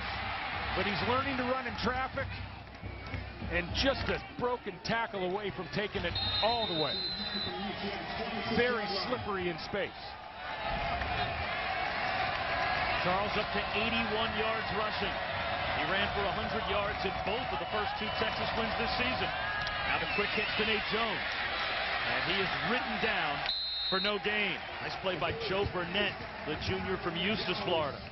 And Colt McCoy's statistics are always going to be pumped up a bit, especially his completion percentage. He hits so many balls to the outside, slip screens, wide receiver hitches, quick outs. And I really think it's a big part of this game, just getting the ball in the hands of the talent at the wide receiver position. What I find impressive about Colt McCoy is no matter how frustrated you think a quarterback might get, constantly taking 5- and 6-yard chunks, he never does. And he never tries to force one down the field. He's more than happy to take what the defense gives him. As Ogbonnaya runs left for a couple of yards. And David, if you put yourself in the position of the quarterback, do you every now and then get a little bit frustrated or a little bit antsy when the game plan, even from a passing standpoint, stays a little conservative? Absolutely, and there are different quarterbacks that handle those situations in different ways. Colt McCoy last week against TCU, a couple picks in the second quarter, he was upset with himself, and Mack Brown says in those situations, I just leave him alone. 3rd down and 9. Ogbonnaya in the game as the back set to McCoy's left, so Jamal Charles on the bench. 3-man rush. McCoy steps up, short hops it. Intended for Cosby. Oh, and you can see Colt McCoy there. Colt McCoy rarely misses that throw, even on the move. Here comes Ryan Bailey to attempt a long field goal. And McCoy again. This defensive front for Central Florida has done a nice job getting in pass rush lanes, forcing Colt McCoy to move and not throw the ball in rhythm. And McCoy taking a couple of hops after that play. He knew he should have hit that ball. Ryan Bailey for a 42-yard field goal attempt. UCF got a 47-yard field goal in the first half for Michael Torres. Plenty of leg for Bailey, and it is good. That was a professional kick by Ryan Bailey, and it's a 13-point lead now for the Longhorns. UCF needs something to happen on offense. They'll get the ball when we come ever game at Bright House Network Stadium as the University of Central Florida opens up their brand new building and invites number 6 Texas in to spend the afternoon. And Texas now has a 13-point lead. UCF still very much in the game, about to get the football for the first time in the second half. Aaron Baldwin on the kickoff return from about the 2. Slips down out near the 30-yard line. And that last Texas drive was Limas Swede free, and Janine has more. Thank you, Janine. Only 1 catch for 9 yards for Swede. And he's not even on the bench. He's back in the dressing room. On first down, Kevin Smith holding his way out to about the 31-yard line for a gain of a couple. Scott Derry made the stop. George O'Leary probably a lot less worried about Limas Swede's status right now, David, and more concerned about his offense and getting Kyle Israel back on track. Well, there are some possessions that are bigger than others in a football game. You can't afford to give the ball back to Colt McCoy trying to extend a 13-point lead. UCF's going to have to put something together on this drive. 13 plays, 13 yards on these last few possessions for Central Florida. 2nd down and 8. Israel to throw for the first time in the second half to the near side, short, intended for Sergio Joaquim. And by my count, Israel is 0 for his last 9 with an interception that was returned for a touchdown. Even though they haven't had success offensively in the passing game for quite some time, going back to that successful drive as we look at Greco, the number 2 quarterback. Even though they haven't had success, I think they've given Israel some opportunity in their play calling with some 1st and 2nd down throws. 3rd down and 8. A 4-man front for the Longhorns. They pinch a linebacker up and show blitz. Here they come, a delayed blitz. Israel stands in, delivers to the outside.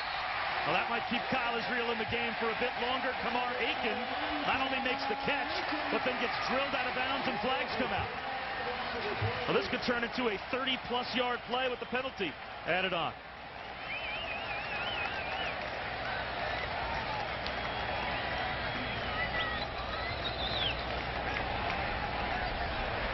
Personal foul. Late hit out of bounds, number 7 of the defense. 15-yard penalty, first down. Looks like Beasley on the late hit, and this is just a deep out, and Kyle Israel really needed this throw. Kyle Israel in danger, maybe getting taken out of this football game, drops 5, gets that back foot set. How about that delivery? Beasley, there's some frustration there, allowing the 3rd down conversion. That's the first completion in quite some time for Kyle Israel. First down, running room for Smith, gets to the outside, Kevin Smith, touchdown! They mark him out at the 3-yard line. He leapt from the 3 and looked to be inside the pylon. Kevin Smith's coming to the sideline. The entire offense is coming to the sideline. They all think that he scored a touchdown, and it looks as if the officials are going to say no, and it'll be 1st and goal at the 3. Well, and I hate to say it, Kevin Smith, but I think you were choreographing this somersault instead of getting the ball inside the pylon. And you look at the left foot on the line. If he is concentrating on scoring there and not theatrics, that's a touchdown. They're going to review to see if he was on the sideline. And you know what, David? You're exactly right. He was on the sideline. And you have to think that he was looking from about the 15-yard line in when he knew he was going to score at how much style he could add to the play. 2 steps before he steps out of bounds, he's gathering himself for the somersault. And it was only a matter of time, college level, pro level, on these somersaults that somebody was going to get caught. I mean, that's not helping your football team. Touchdown here, and you can cut the lead to 6 points. You're playing the number 6 team in the country. I mean, Bob, this is the biggest football game maybe in the history of Central Florida. It's the biggest sporting event in the history of Central Florida. Yeah, no time for celebration, at least until after you cross the goal line. With Florida, 1st and goal from the 3. They have to get a touchdown. And Smith is on the field to the left of Israel. They go right back to him. Up the middle. He's in. Touchdown, Central Florida. And that time Smith made sure.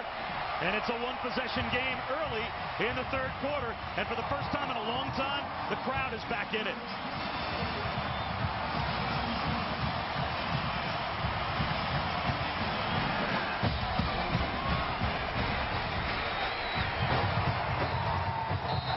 Play, 71-yard touchdown drive for Central Florida.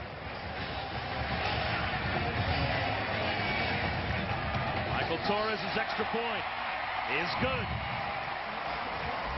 So Kevin Smith makes good on his mistake of showboating on the first possible touchdown run. He scores. We have a football game here in Orlando, the University of Central Florida. That might be a team where many folks around the country are saying, who? But yes, the University of Central Florida Knights. They're certainly familiar to Tom O'Brien and the coaching staff at NC State. And they are not endearing themselves right now to Mack Brown and the fans of Texas, as the 6th-ranked Longhorns are in a 1-touchdown game early here in the 2nd half.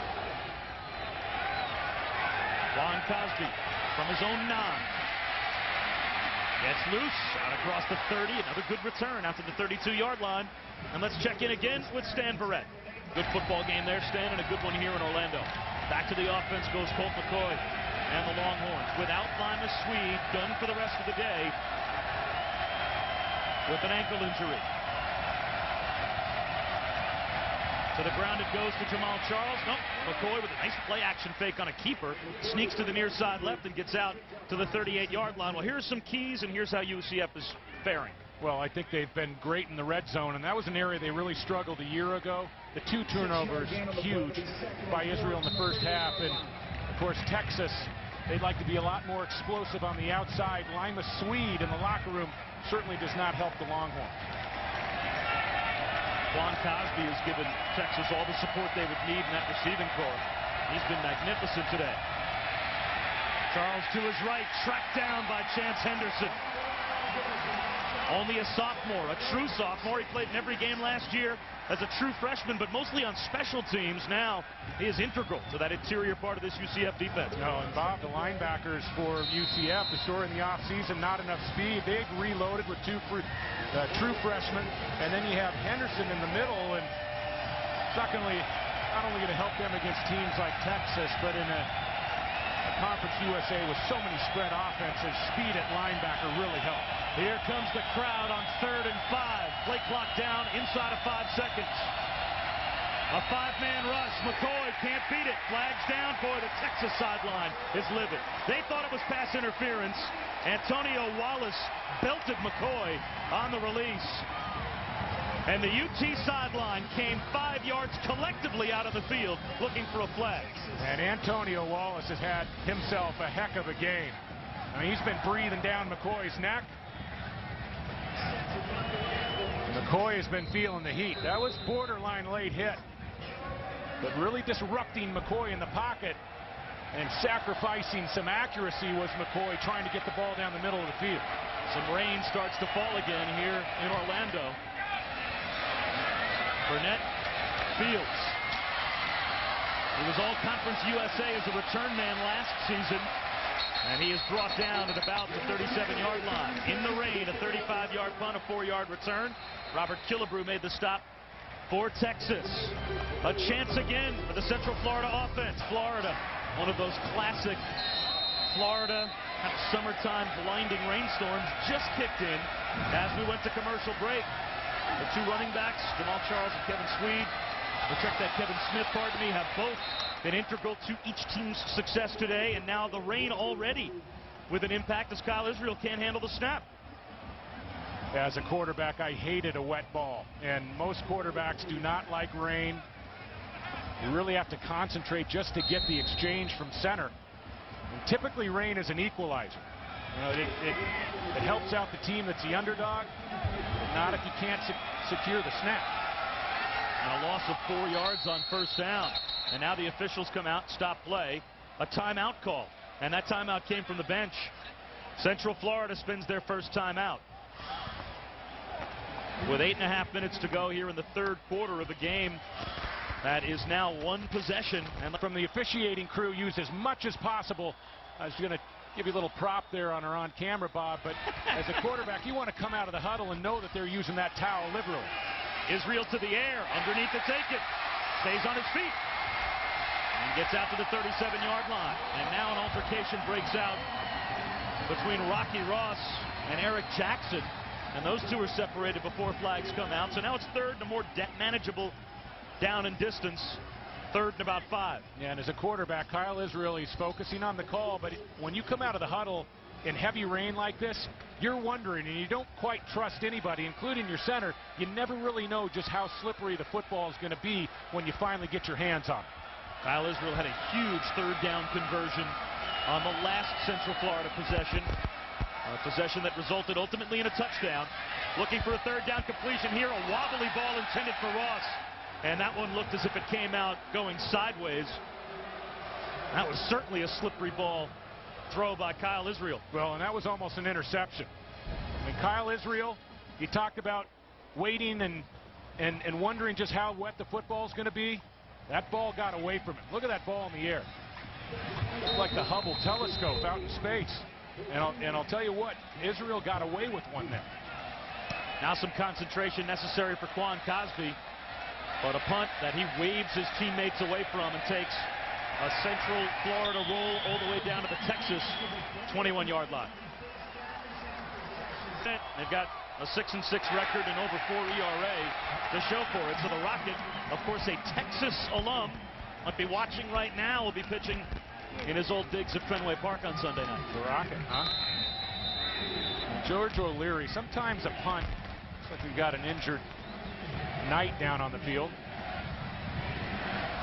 Looks like Keith Shawligan.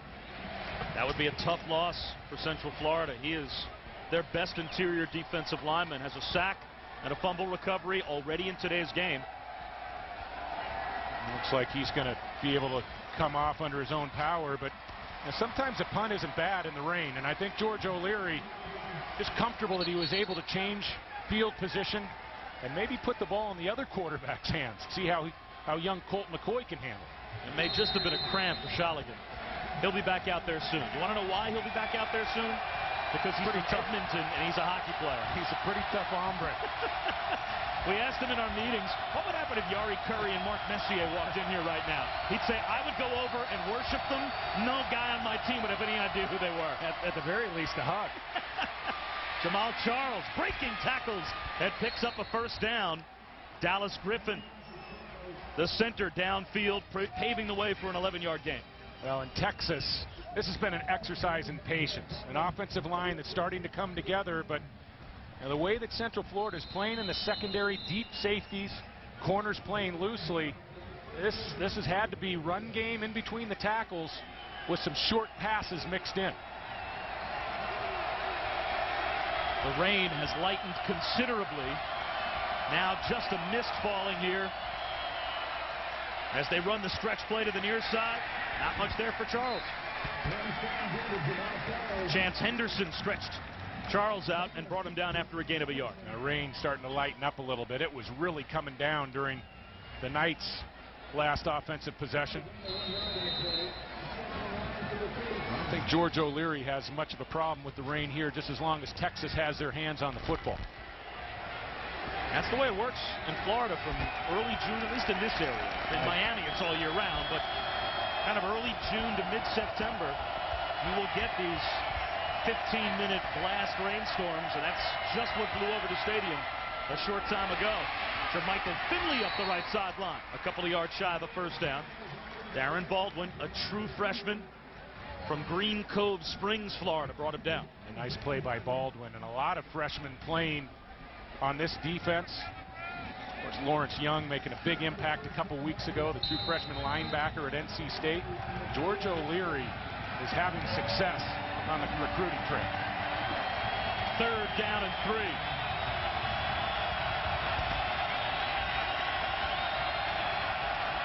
An empty set for the Longhorns. A 4-man rush for UCF. Broken up. Darren Baldwin, again the true freshman, jumped the route. Speaking of which, according to John Skladany, the defensive coordinator, he told us, I've noticed a big jump in him in practice even in the past 2 weeks since the opener, just having played in a football game as a true freshman as he did against NC State. Well, and Baldwin was a signee or getting ready to attend NC State. Academics were a problem. He had to sit out a year ago at Central Florida, but you watched on the break on that football. Nice nickel back to bring in 3rd down situation. Trevor Gerlin set to punt. And it's Joe Burnett, who averaged 12 yards per return. Deep to receive, a wobbly kick. Burnett returnable. Picks up a blocker and then runs into a wall at about the 28-yard line. A timeout here and an opportunity to spend some more. Stan, thanks very much. So Florida doing work against Tennessee. Texas trying to survive against Central Florida.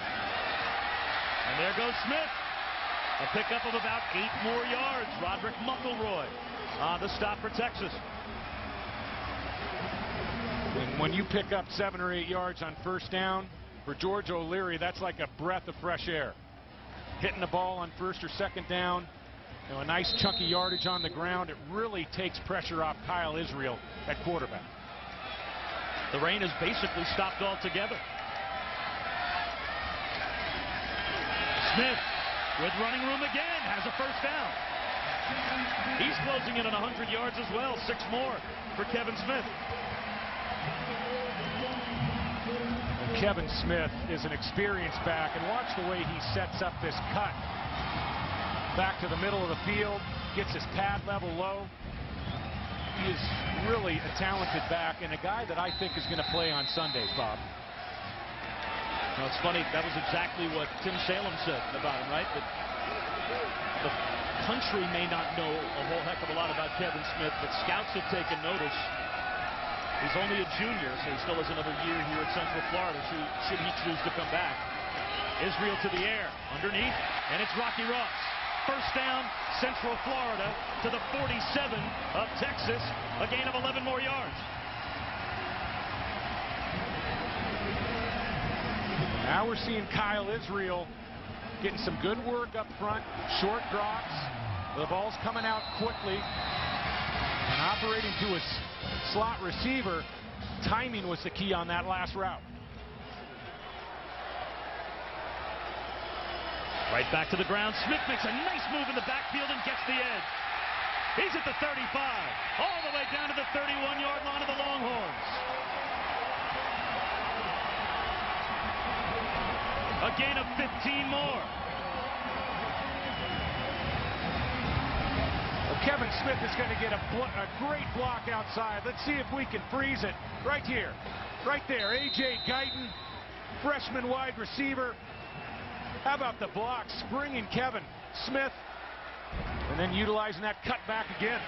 Quick snap count, and they try and surprise the Longhorns by running up to the line and trapping inside, but they couldn't surprise Derek Loki, who makes the stop. two defensive tackles for this Texas outfit. Probably the best tandem in the country. Defense is all about numbers. Whenever you can use up two offensive players with one defender, you've got an advantage. And Loki takes on and occupies multiple offensive linemen. Both Loki and Franco Cam in the middle, both on the Outland and Lombardi watch lists, and both had 4.0 GPAs last spring. Quarterback draw. Israel can't get free. Roy Miller slices in to make the stop. It's a loss of a couple. And Miller is part of that defensive tackle rotation. Three gifted interior linemen along this defensive front. We talked about Texas a year ago, almost impenetrable. 61 yards a game they gave up on the ground. That was good for the number 3 slot defensively in the country. How about the last two plays were made by Loki and Miller, and they're not even the most heralded of the group. O'Cam right now is the 26th overall player on ESPN Scouts Inc. draft board for the spring draft. 3rd down and 12. Here comes the blitz. Good job by Central Florida to pick it up. To the outside, Kamar Aiken got tangled. Kevin Smith with good pass protection as we take a look at his rush chart. Well, and 19 carries, 105 yards. That's 2 games in a row over 100 yards. He had 200 plus against North Carolina State and getting a lot done down the center of the football field. Kevin Smith setting that foot, and his cutbacks very effective from the tailback position. Now, David, how about this decision? It's a 51-yard field goal on a wet field. Probably not. Do you punt or go for it? I don't like it. 12. I don't like it here. I think you give up too much field position if you don't convert. Israel deep for Ross, and it's intercepted. What a break for Central Florida, and now the officials rule it incomplete. That's a huge break for UT. Eric Jackson could not have been thinking clearly about down and distance to even try for the interception. Just bat the ball down. Well, and this is the right call. I think the ball did hit the turf, but when you talk about decision making, that's an incomplete pass. But when you talk about decision making, I didn't like George O'Leary's decision there to not punt the football. Eric Jackson running to the sideline like, boy, I can't believe I just missed that interception. Eric, if you catch that ball, you cost your team 30 yards of field position. Yeah, but the bigger mistake was George O'Leary. I think you play field possession, especially with a wet field, still raining lightly. I completely agree. That was not the right move to go for it on 4th and 12. Downfield, taking a shot for Nate Jones-McCoy, and that's intercepted by Joe Burnett. Central Florida gets it right back.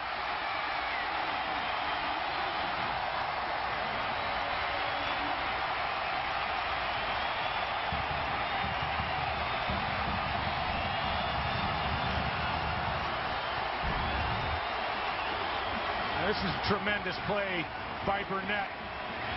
The cornerback, the ball's going to hang up. McCoy, not a great job of leading Nate Jones down the field. Nate Jones is on a post route. And Burnett reading the eyes. Great footwork.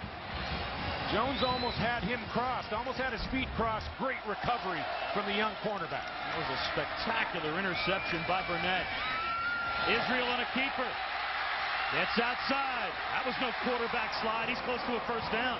Just lowered his shoulder and decided to take on Ryan Palmer on the outside.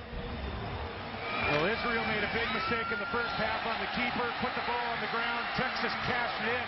Here he covers it up with 2 arms. And Lamar Houston is hurt. Houston was in on that stop as well. And one of those defensive ends that's in a constant rotation for Mack Brown, shaken up on the play.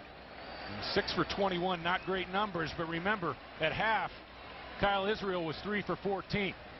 He stepped things up here in the second half, Bob, and I really believe that 3rd down conversion on the touchdown drive got him back on track. Let's keep in mind, too, Central Florida's game plan probably opposite for Texas a bit. You know, you were talking about Texas kind of using the pass to set up the run. Well, 2 weeks ago, Kyle Israel was 12 of 24 for only 93 yards in the win over NC State. They used the run to set up the pass. Kevin Smith at 217 yards and a touchdown in that game, and he's going to go over 100 yards today as well.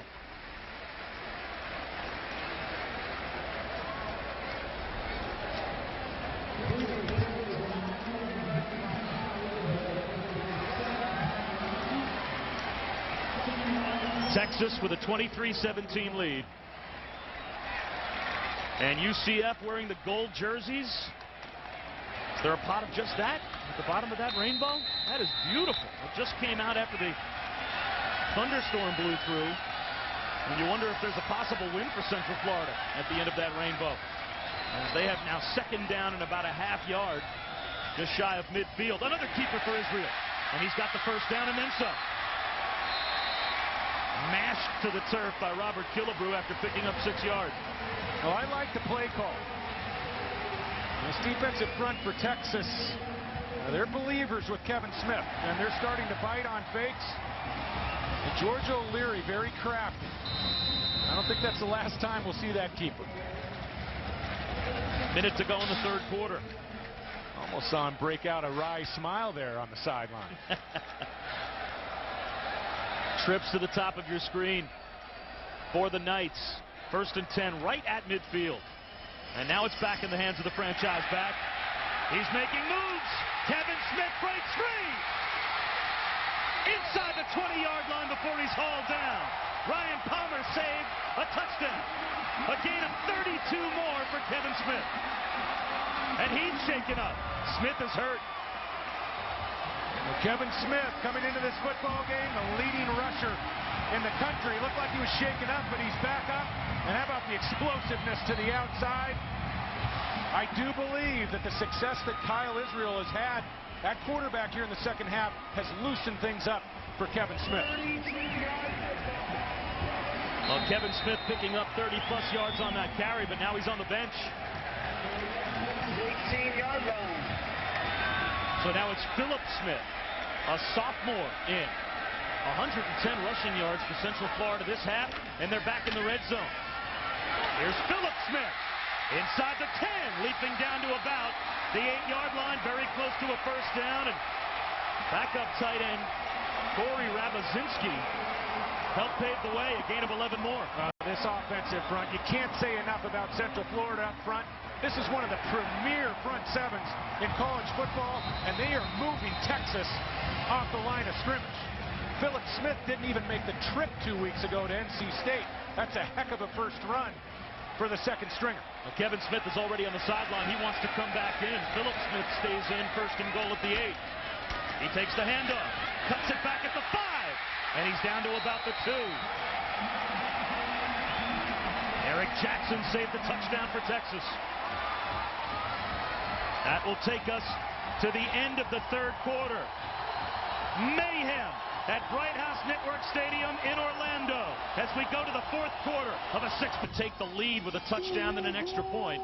They are 2-36 all time against BCS opponents. Their second win came 2 weeks ago in their opener against NC State. They start the fourth quarter. 2nd and goal at the 2. Take care of the football down in this part of the field.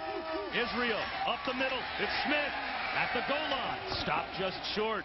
It'll be 3rd and goal inside the 1.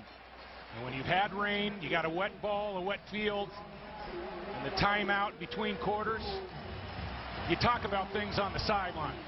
And Mac Brown looking for a stop. George O'Leary between quarters, I'm sure talking to his offense about ball security, making sure you handle the football down inside the 5-yard line. Central Florida had 126 rushing yards in the third quarter. 3rd and goal inside the 1. Smith stopped short. Now what? A touchdown gives you the lead. You pull within 3 if you kick the field goal. Well, they lost yardage. They got the ball on about the 1.5, 2-yard line. I like a field goal here. I think George O'Leary's team is right in this football game. They're at home. Sellout crowd. And they're going for it. Now, the problem here is if you don't pick up the touchdown, it's big risk reward. If you don't pick up the touchdown, it's a big momentum swing. Play clock's down to 10 as they break the huddle on 4th and goal at the 2. Might want to use a timeout here. You don't want to rush this play. Good call. And that's just what Kyle Israel did. Saw the play clock inside of 5. It took a little while for the decision to officially be made by O'Leary. Then they ran the personnel package in, and by the time they came out of the huddle, there was 10 seconds of the play clock. Yeah, that's right, Bob. A smart move. Never rush a big play like a 4th down I'm Bob Wischusen with David Norrie here in Orlando. 4th down and goal just inside the 2. David, just talking about a moment ago, this is a first guess, I guess, on both our parts. Disagree with the decision to go for it on 4th and goal. After losing yards on 3rd down from the 2-yard line, I don't like it. But again, you know, it's a non-conference game. O'Leary rolling the dice. And he brings Israel at the goal line. Does he get in?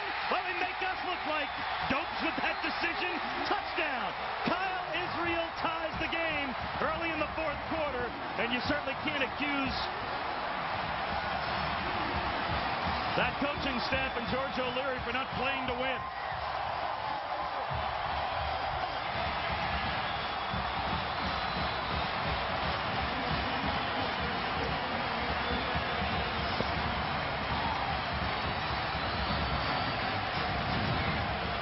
Torres with the extra point. It is good. Central Florida has the lead early in the 4th quarter. An 8-play, 65-yard touchdown drive after the interception. So now Mack Brown has to try and rally his troops on the Texas sideline. I guess congratulations to George O'Leary, as we were both first guessing that decision. He goes for it on 4th and goal inside the 2, and they score. Well, and I think there are a lot of head coaches out there that would cut the lead to 3. You can go either way on it, and I don't think we're wrong in saying play conservatively there. But then again, this is a non-conference game. 13 minutes to go. George O'Leary decided to roll the dice, and let's face it, Texas's defense has not solved Kyle Israel keeping the football and running.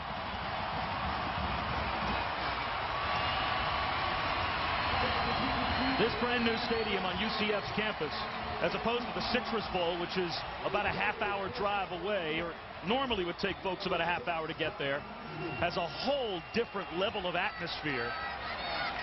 Roughly the same number of folks that would be in the Citrus Bowl, but when you put 45,000 people in the Citrus Bowl, you're still looking at 20 to 30,000 empty seats, as opposed to here, 45,000 people close to the field on top of it, and it's been bedlam since the opening kickoff. Well, we've seen 45,000 plus watch UCF reestablish the line of scrimmage. The offensive line has been dominant in the second half.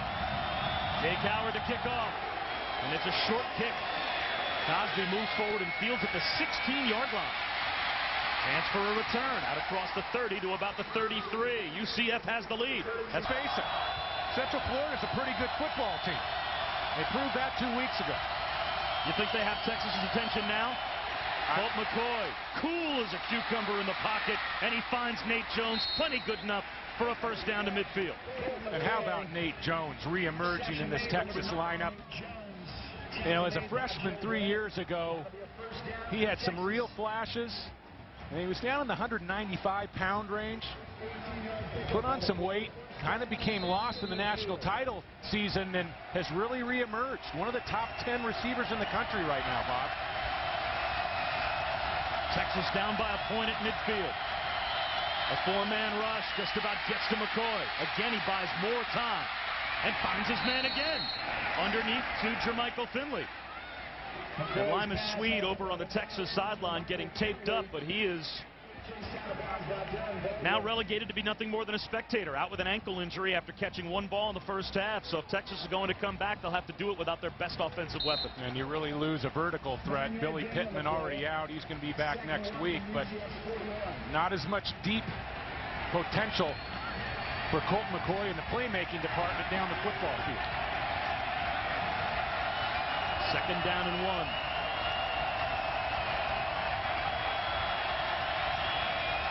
Jamal Charles falls, lost a half-yard. Steve Shaligan, who came out before with a cramping problem, back in the game.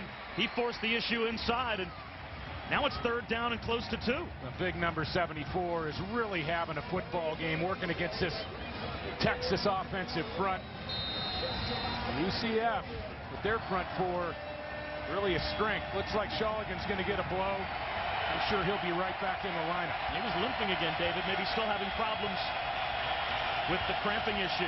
Travis Timmons replaces him inside. 3rd down and close to 2. To the ground. Ogbonnaya breaks a tackle and picks up a first down. Terrell Johnson missed a chance to bring down Ogbonnaya behind the line. And another injured player, that's Johnson.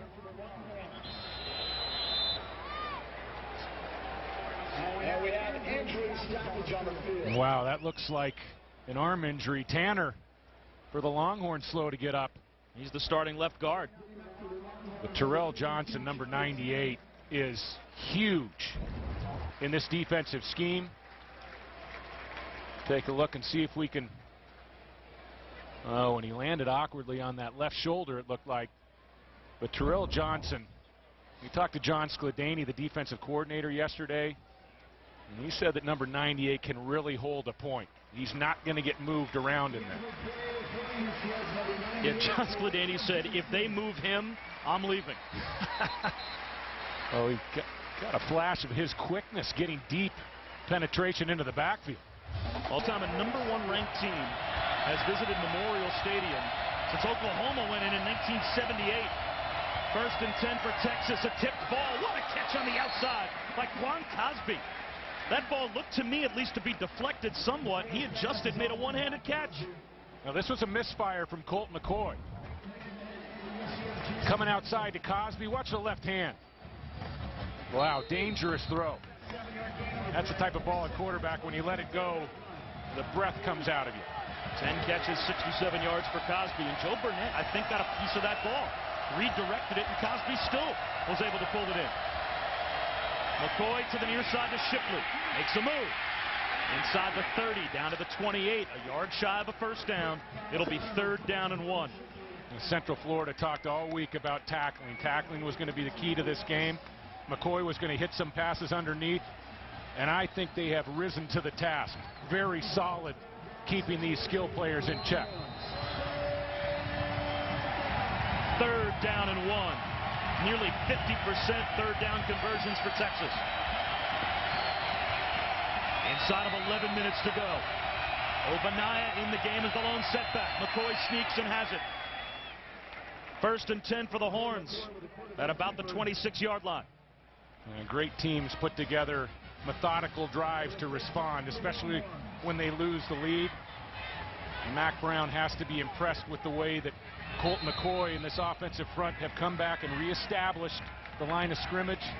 McCoy taking some easy throws to help out on this drive.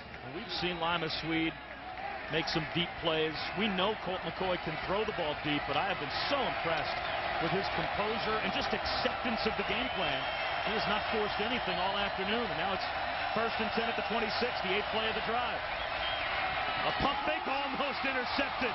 It was right in the hands of Lawrence Young, the true freshman, and he might have gone the distance if he could have held on. Young is one of the most gifted true freshmen in the country. Arm fake, and Young jumps the route. He scores if he secures the football.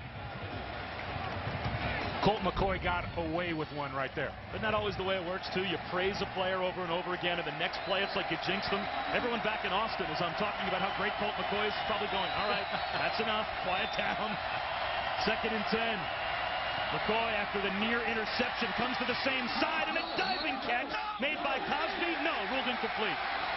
And he's immediately yelling over to the Texas sideline. He wants a review. He thinks he came up with that football. These kids watch football on Sunday. They see the pros ask for reviews. And Quan, they're reviewing every play upstairs. That is not a catch, but a great effort by number 6. And it won't draw a review. 3rd down and 10. Obviously, Texas is in field goal range at this point. They could take the lead with 3. This could be 4-down territory because of the field position. Bailey not comfortable from this range. And whistle stop play at the line. A timeout, it looks like, was called.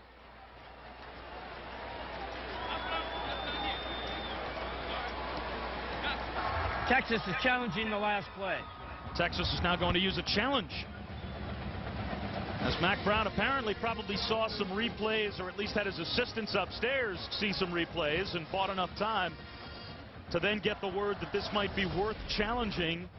Although, David, I agree with you. I don't think this is a catch. Well, he extends, and then the ball back in towards his body, and I think very clearly there it hits the turf. And as you said earlier in the game, Bob, a real key as to how they call it initially. Tough from either angle to reverse this call and call it a completion.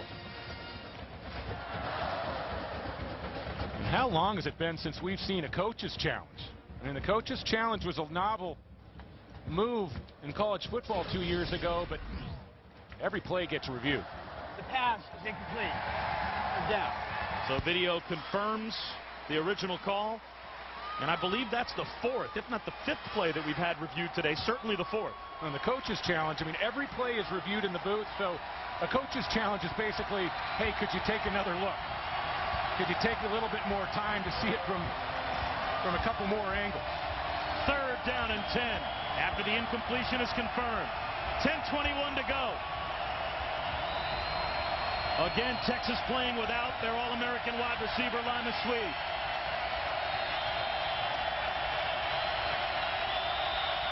Texas may use 4th down in this drive as well. They rush only 3. It's a screen to Nate Jones. Brought down. Well shy of the 1st down after picking up only 3.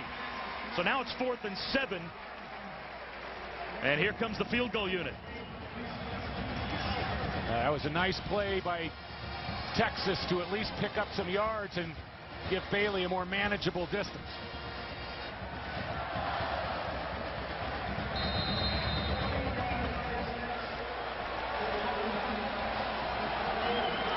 For those of you that have been watching Michigan and Notre Dame, we welcome you to Orlando. Bob Wischusen alongside David Norrie with Janine Edwards. Number 6, Texas in a dogfight with Central Florida. A 40-yard field goal attempt by Ryan Bailey to give Texas the lead once again, and he is perfect. Ryan Bailey, the junior that was just put on scholarship before this season, gives the number 6 ranked Longhorns the lead. He is now 4 for 5 on field goal attempts today. What a fight, though, David Norrie, this has been for the Texas Longhorns. Well, and it looked like Texas had control of this football game early in the 3rd quarter. Big plays by the Central Florida defense, and then Kevin Smith got started. He is one of the premier backs in the country. Really flashed some brilliance on 2 touchdown drives that gave UCF the lead. Israel with the keeper converting on that 2nd drive, but Mack Brown realizes, and I think the rest of the sideline for Texas realizes, they're in a dogfight.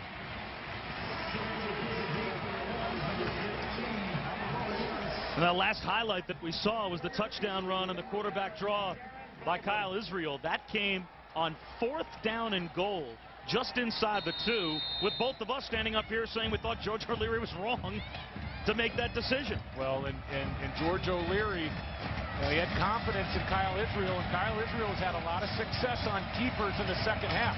He's been effective running the football. So now UCF will get the ball back. Baldwin from the goal line.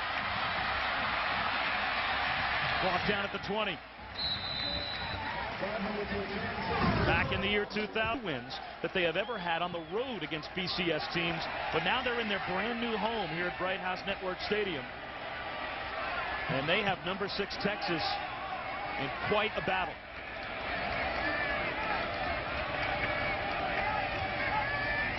From their own 20-yard line right back to Kevin Smith, and he gains nothing. Forced inside by Jared Norton. And you go back to 1997. Central Florida, Dante Culpepper was a junior, Bob. They had Nebraska, a number 6 ranked Cornhusker team, down at halftime in Lincoln, 17-10. So, they have not had a lot of success finishing off games against highly ranked opponents, but they have dealt out more than their share of scares. Yeah, it's funny you mention that, because that was actually referred to this week as the 10th anniversary of the Nebraska almost upset in some of the local papers. And I was thinking, your football program needs some more big moments, and Kevin Smith has helped provide some today, if you are flashing back to anniversaries of games you lost.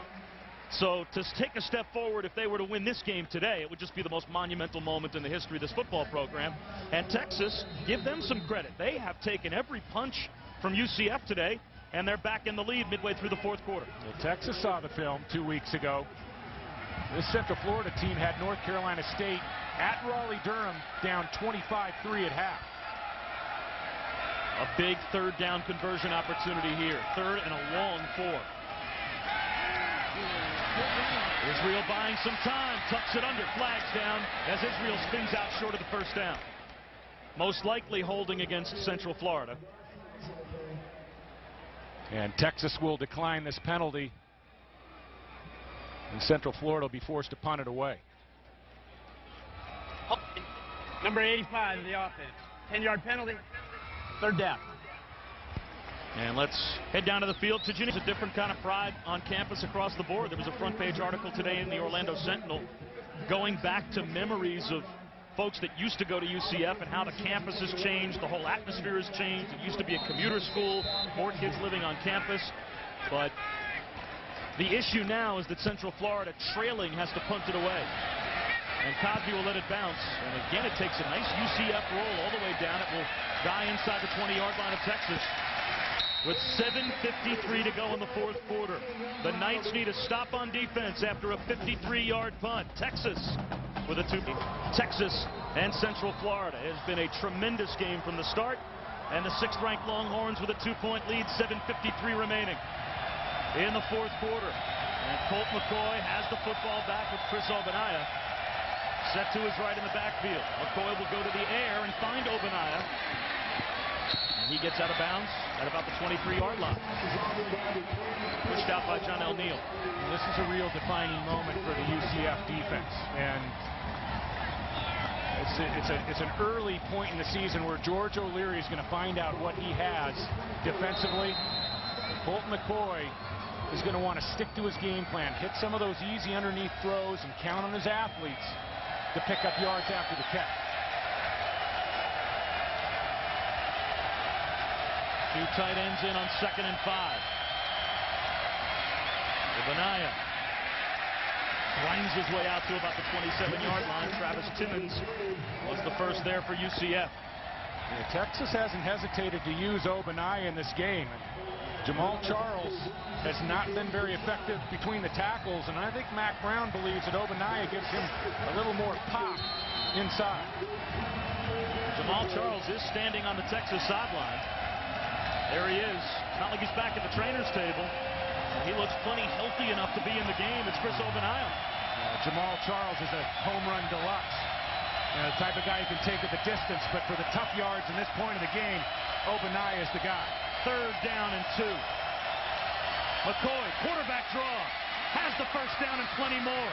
Ogbonnaya laid the block out to spring out Colt McCoy for the first down.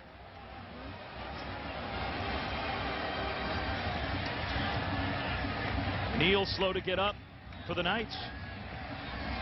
John L. Neal came up and tried to deliver a blow. And this was blocked very well on the outside. That looked like Chris Hall getting a nice block to spring his quarterback outside. Chris Ogbonnaya, the tailback, getting a nice block on the edge. Neal on the sideline. So Emory Allen is now in at left corner. And he is sophomore, replacing the senior, John L. Neal. 1st and 10. Play action. McCoy being chased. Lets it go down the sideline. Shipley's got it. First down deep into UCF territory for the Horns. Number 8, Jordan Shipley. A gain of 38 yards. Well, and this really displays the throwing talent of a Colt McCoy. On the move to his left, and he just feathers this football down the field to Jordan Shipley. Shipley gearing down, making sure of the reception. Just a beautiful play between quarterback and wide receiver. 1st and 10 at the 24 of UCF. Back to the ground in Ogbonnaya. He picks up about 5 more yards to the 19. Well, there's a reason that UT is 95-22 under Mack Brown. They're the winningest team in the nation since he took over. And he is not afraid in a close game to make that decision and okay that play call. Well, in a decade, the one statistic that matters when you talk about a Mack Brown program, no coach has more wins in those 10 years. Enough said. 68-11 in the last 7 years. Jamal Charles back in the game now on 2nd down and a long 5. And he takes the handoff. It'll be 3rd down and 5. Shaligan made the stop. Well, really critical for Central Florida to not give up a touchdown on this drive. 9 points makes it a 2-score game. Very critical that they force a field goal attempt on this drive. This might be their best chance on 3rd down and close to 6. The clock is starting to become a factor, ticking down on 5:40 to go. And remember, Central Florida only has 1 timeout left.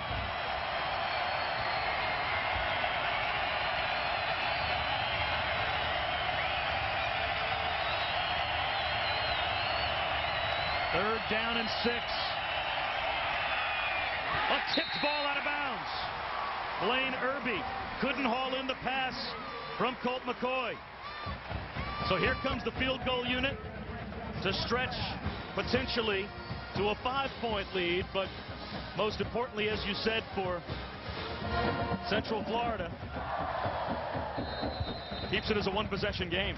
Some tense moments for Mack Brown on the sideline. He doesn't look like he's enjoying this one. Colt McCoy was trying to swing the ball outside, and a nice play by Hallman, the young linebacker, to get out underneath that route. 37-yard attempt for Ryan Bailey. And he is good once again. So Mack Brown's team takes field goal out of play for UCF.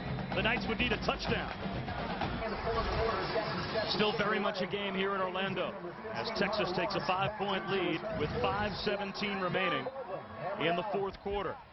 And rather than giving up a touchdown, which with an extra point would have stretched the lead to 8, and then needing a touchdown and a 2-point conversion, UCF now could take the lead simply outright with a touchdown. Very important that they did exactly what that last possession accomplished, held Texas to a field goal, and very much so still in the game. Emory Allen out across the 20 into a wall at about the 28-yard line.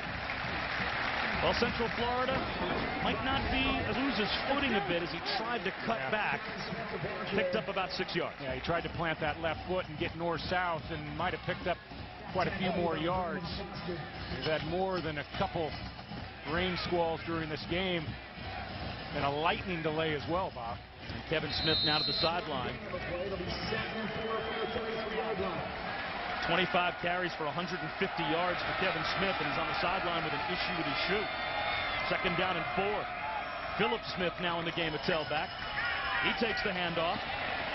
It's close to a 1st down, maybe about a yard or so shy. Lewis for Texas made the stop. They're working on his shoes. They're working on his right hand. This UT defense, one of the best outfits against the run in the country a year ago, and it's been very impressive the way that Central Florida has taken over up front offensively. This offensive line has played big in the 2nd half. Well, what a time for your shoe to go flat tire. There's a pit crew on the UCF sideline working on Kevin Smith's cleats. It's 3rd down in the yard. Maybe another keeper? Yes, Israel to the outside. Can he get to the sticks? He can and more. Lost the football on the way down. It somehow stays in bounds. Is that a fumble? Or is Israel down by contact? The officials seem to be marking it as a recovery for Texas. Waiting a long time to get the official word.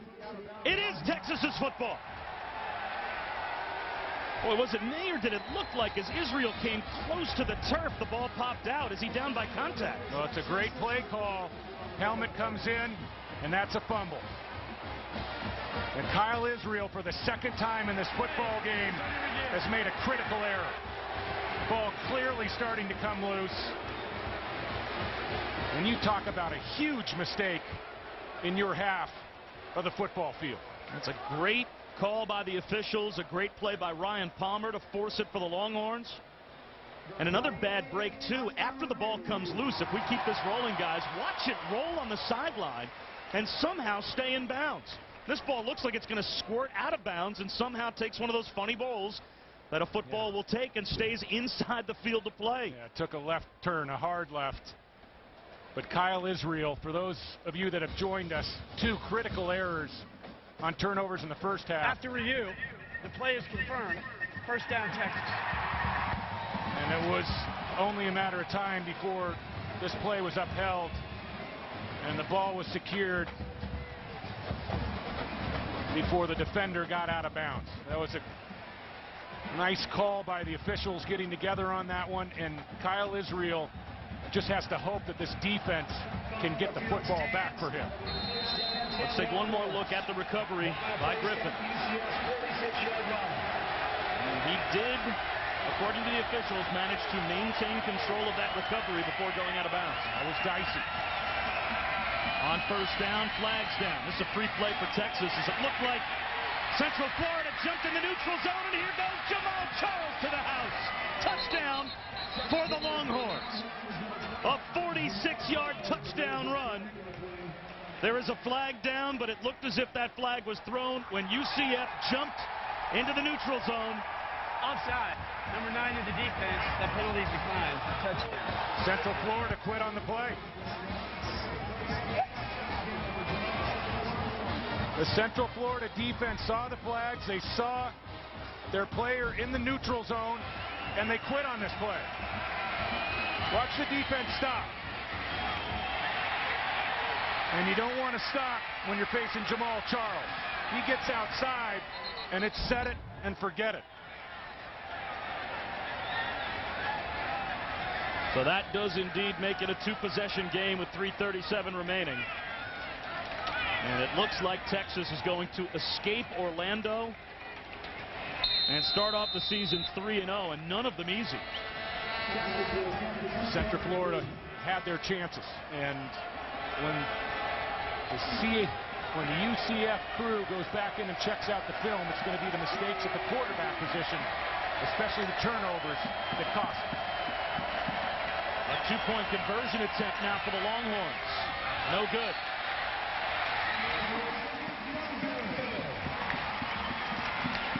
So it stays as an 11-point lead.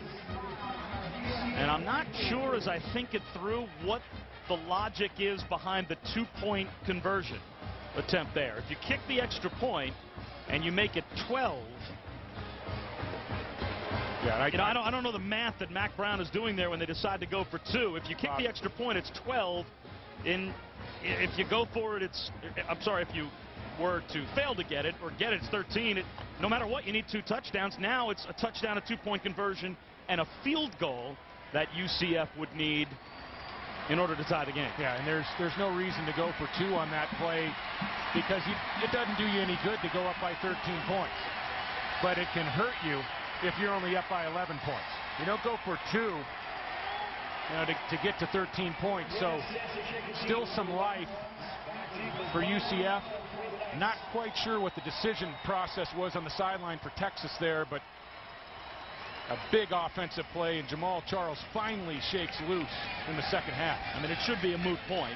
It's a two-score game with 3:37 remaining, but for Texas, there's no difference between a 12-point lead and a 13-point lead. There's a big difference between an 11-point lead and a 12-point lead. Absolutely, absolutely. And if you go up by 12, certainly you go for two to take the 14-point lead.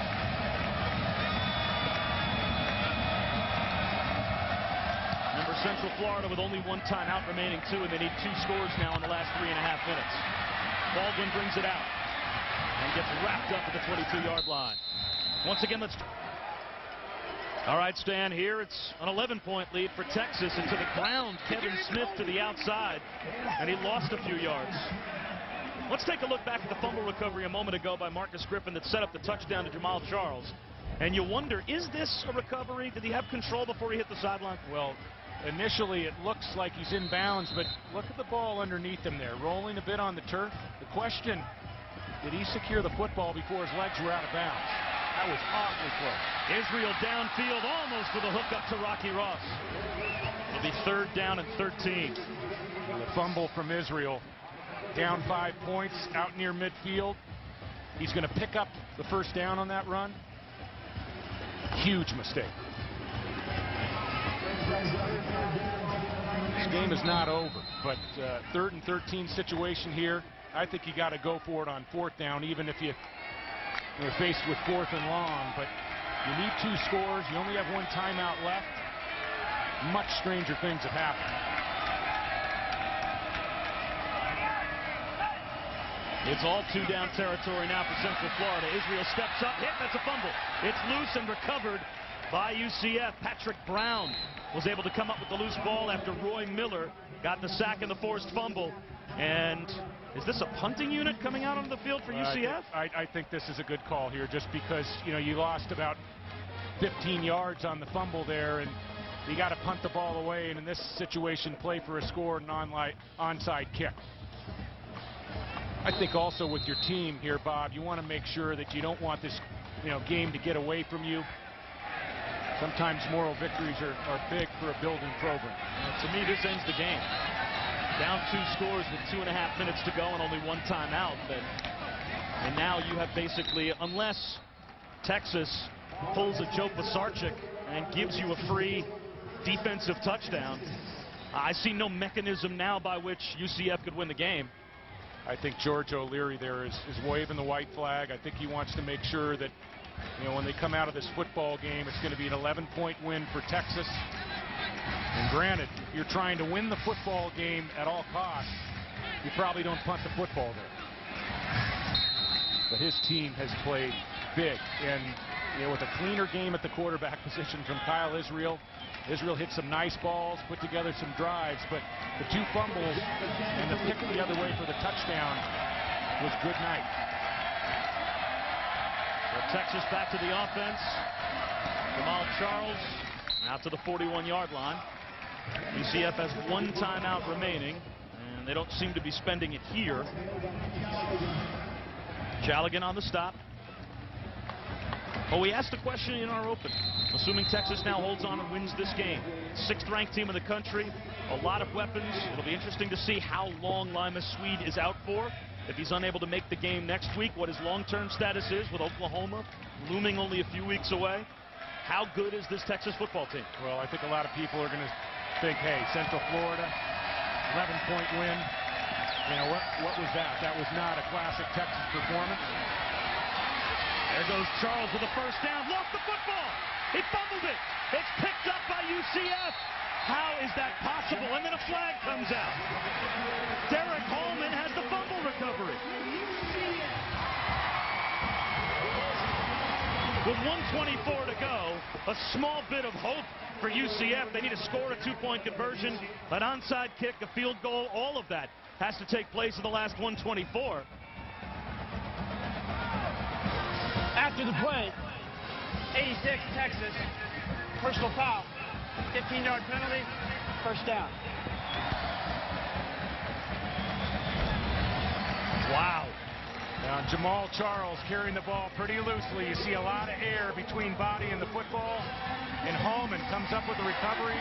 This is a last gasp chance for Central Florida. And with 1 timeout left, what you have to do here is you have to get a quick score. And don't be afraid to get a field goal on the board quickly. Time is your biggest asset here, and you're going to have to come up with an onside kick. Kyle Israel back to the air, to the outside, the catch made. Sergio Joaquin down to the 15-yard line. It stops the clock with 1:17 to go. And you get your team up to the line of scrimmage, the clock is going to stop. As a quarterback here, Israel wants to make sure that he takes some shots into the end zone. Don't be afraid to take a first down inside the 8-yard line, but do not complete balls underneath and do not get sacked. Israel to the end zone, a jump ball, caught, but out of bounds. Pass is cut out of bounds by Kamar Aiken. 1:06 left. You still have your timeout. Down and 10. And on the sideline, George O'Leary knows that he's going to have the choice of going for a field goal.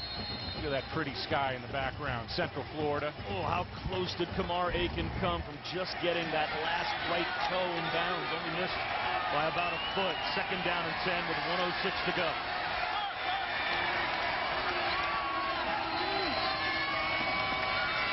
Israel goes to the outside, wide open. Here's Joaquin, and he's out of bounds to stop the clock. Inside the 10-yard line with 1 minute to go. That's a nice play to stretch that ball and get it out of bounds. And of course, with a minute to go here, if you want to pick up a first down, you don't necessarily need to go to the end zone. If you can move the chains, the clock is going to stop. And then it's a matter of an onside kick. You always have to be mindful of the fact, though, David, that you have to get 2 scores. This score has to happen quickly if the second score is even possible. Makes it tough to run here. They will run. Smith gets the first down. Now his team has to get up on the line. And he just about didn't come up with the first down. It stops the clock with 55 seconds to go. Plenty of time for the quarterback, Kyle Israel. That was a dangerous call because if you get stuffed, you got to burn that last time out. Mack Brown has to be wondering, how are we even concerned about the end of this game? Israel pumps, buying time. It's a schoolyard play now. Tucks it under, can't get out of bounds. That rolls the clock, and they may have to call the timeout now. 40 seconds to go, and their last timeout will be called. UCF spends timeout number 3. Well, and that's the danger when you pull the football down as a quarterback. If you get sacked there, if you drop the ball underneath, and a receiver gets tackled short of the goal line, your last timeout is gone. Ideally, you want to take shots into the end zone so you either score or no time comes off the clock. And then if you have to kick the field goal, Bob, you go ahead and you line up for the onside kick and look for a touchdown and a 2-point conversion tie.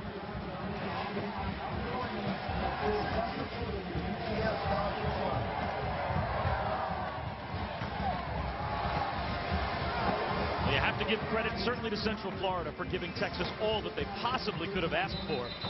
And UCF, to a certain extent, might have ruined it for all those other mid-major teams that get called the BCS power conferences and ask them for home games. And, you know, Nick Saban and the rest of the group out there that run the big power programs might turn around and say, are you crazy? I'm not going to look what UCF did with Texas. I'm not coming to your building to play. Well, a lot of coaches call this a no-win game. If you win the game, everybody says, you should have won that game. That's a gimme. And then you lose, and you're worried about your job. 2nd and goal. No timeouts left for UCF. Plenty of time on the play clock. Down to 11. Israel might be changing the play. Texas shows blitz. Here they come.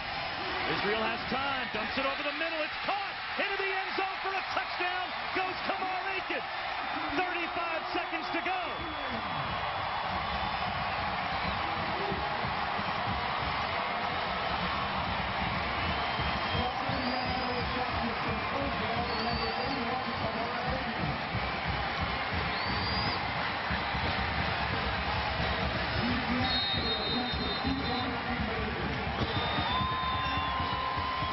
Keep in mind, if Texas went for the extra point after their last touchdown instead of going for 2, then UCF would still be in a position where they needed 2 touchdowns. But now they have a chance to go for 2 and cut the lead to 3.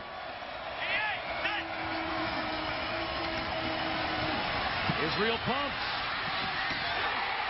At the goal line. Is it complete? Yes, it is. It's Aiken again. It's a 3-point game with 35 seconds to go.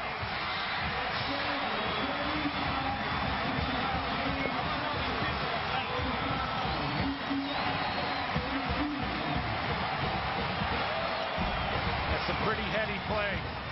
And accurate balls from Kyle Israel on this last drive. Is it a little bit too little, too late? Nice ball on the crossing route for the touchdown, and this was not a must-have on the 2-point conversion. Coming up again, that was another look at the touchdown, but on the 2-point conversion, even if UCF doesn't convert here, they have a shot to get an onside kick and maybe come up with a touchdown, but this makes it easier. If you do recover the onside kick, Bob, you have the option to tie it with a field goal. And the only reason it's a 3-point game is because Mack Brown went for 2 instead of kicking an extra point on Texas's last touchdown. It's a 4-point lead. Or probably a 5-point lead, since UCF would have just kicked an extra point after their touchdown. Well, it all comes down to an onside kick. And George O'Leary can't like his chances here, but they have a shot.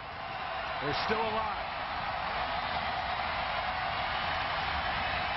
You want to get this ball up in the air, give your kick cover team a chance to make a recovery. Jay Coward lets it go.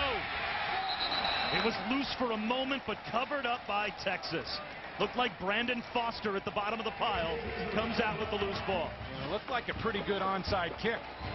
You know, on an onside kick, you don't want the receiving team to catch it cleanly. It didn't look like the UCF coverage team here could find the football very well. The ball pops up in the air, and looked like it was just overrun by several UCF coverage men. And a classy move by the crowd here in Orlando.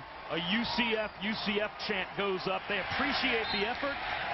And certainly as an opponent, Texas is going to appreciate the Knights, because Mack Brown's team is about to beat George O'Leary's team by only 3 points. And the Longhorns, ranked 6th in the country, will improve to 3-0. Yeah, but they will not improve in the rankings.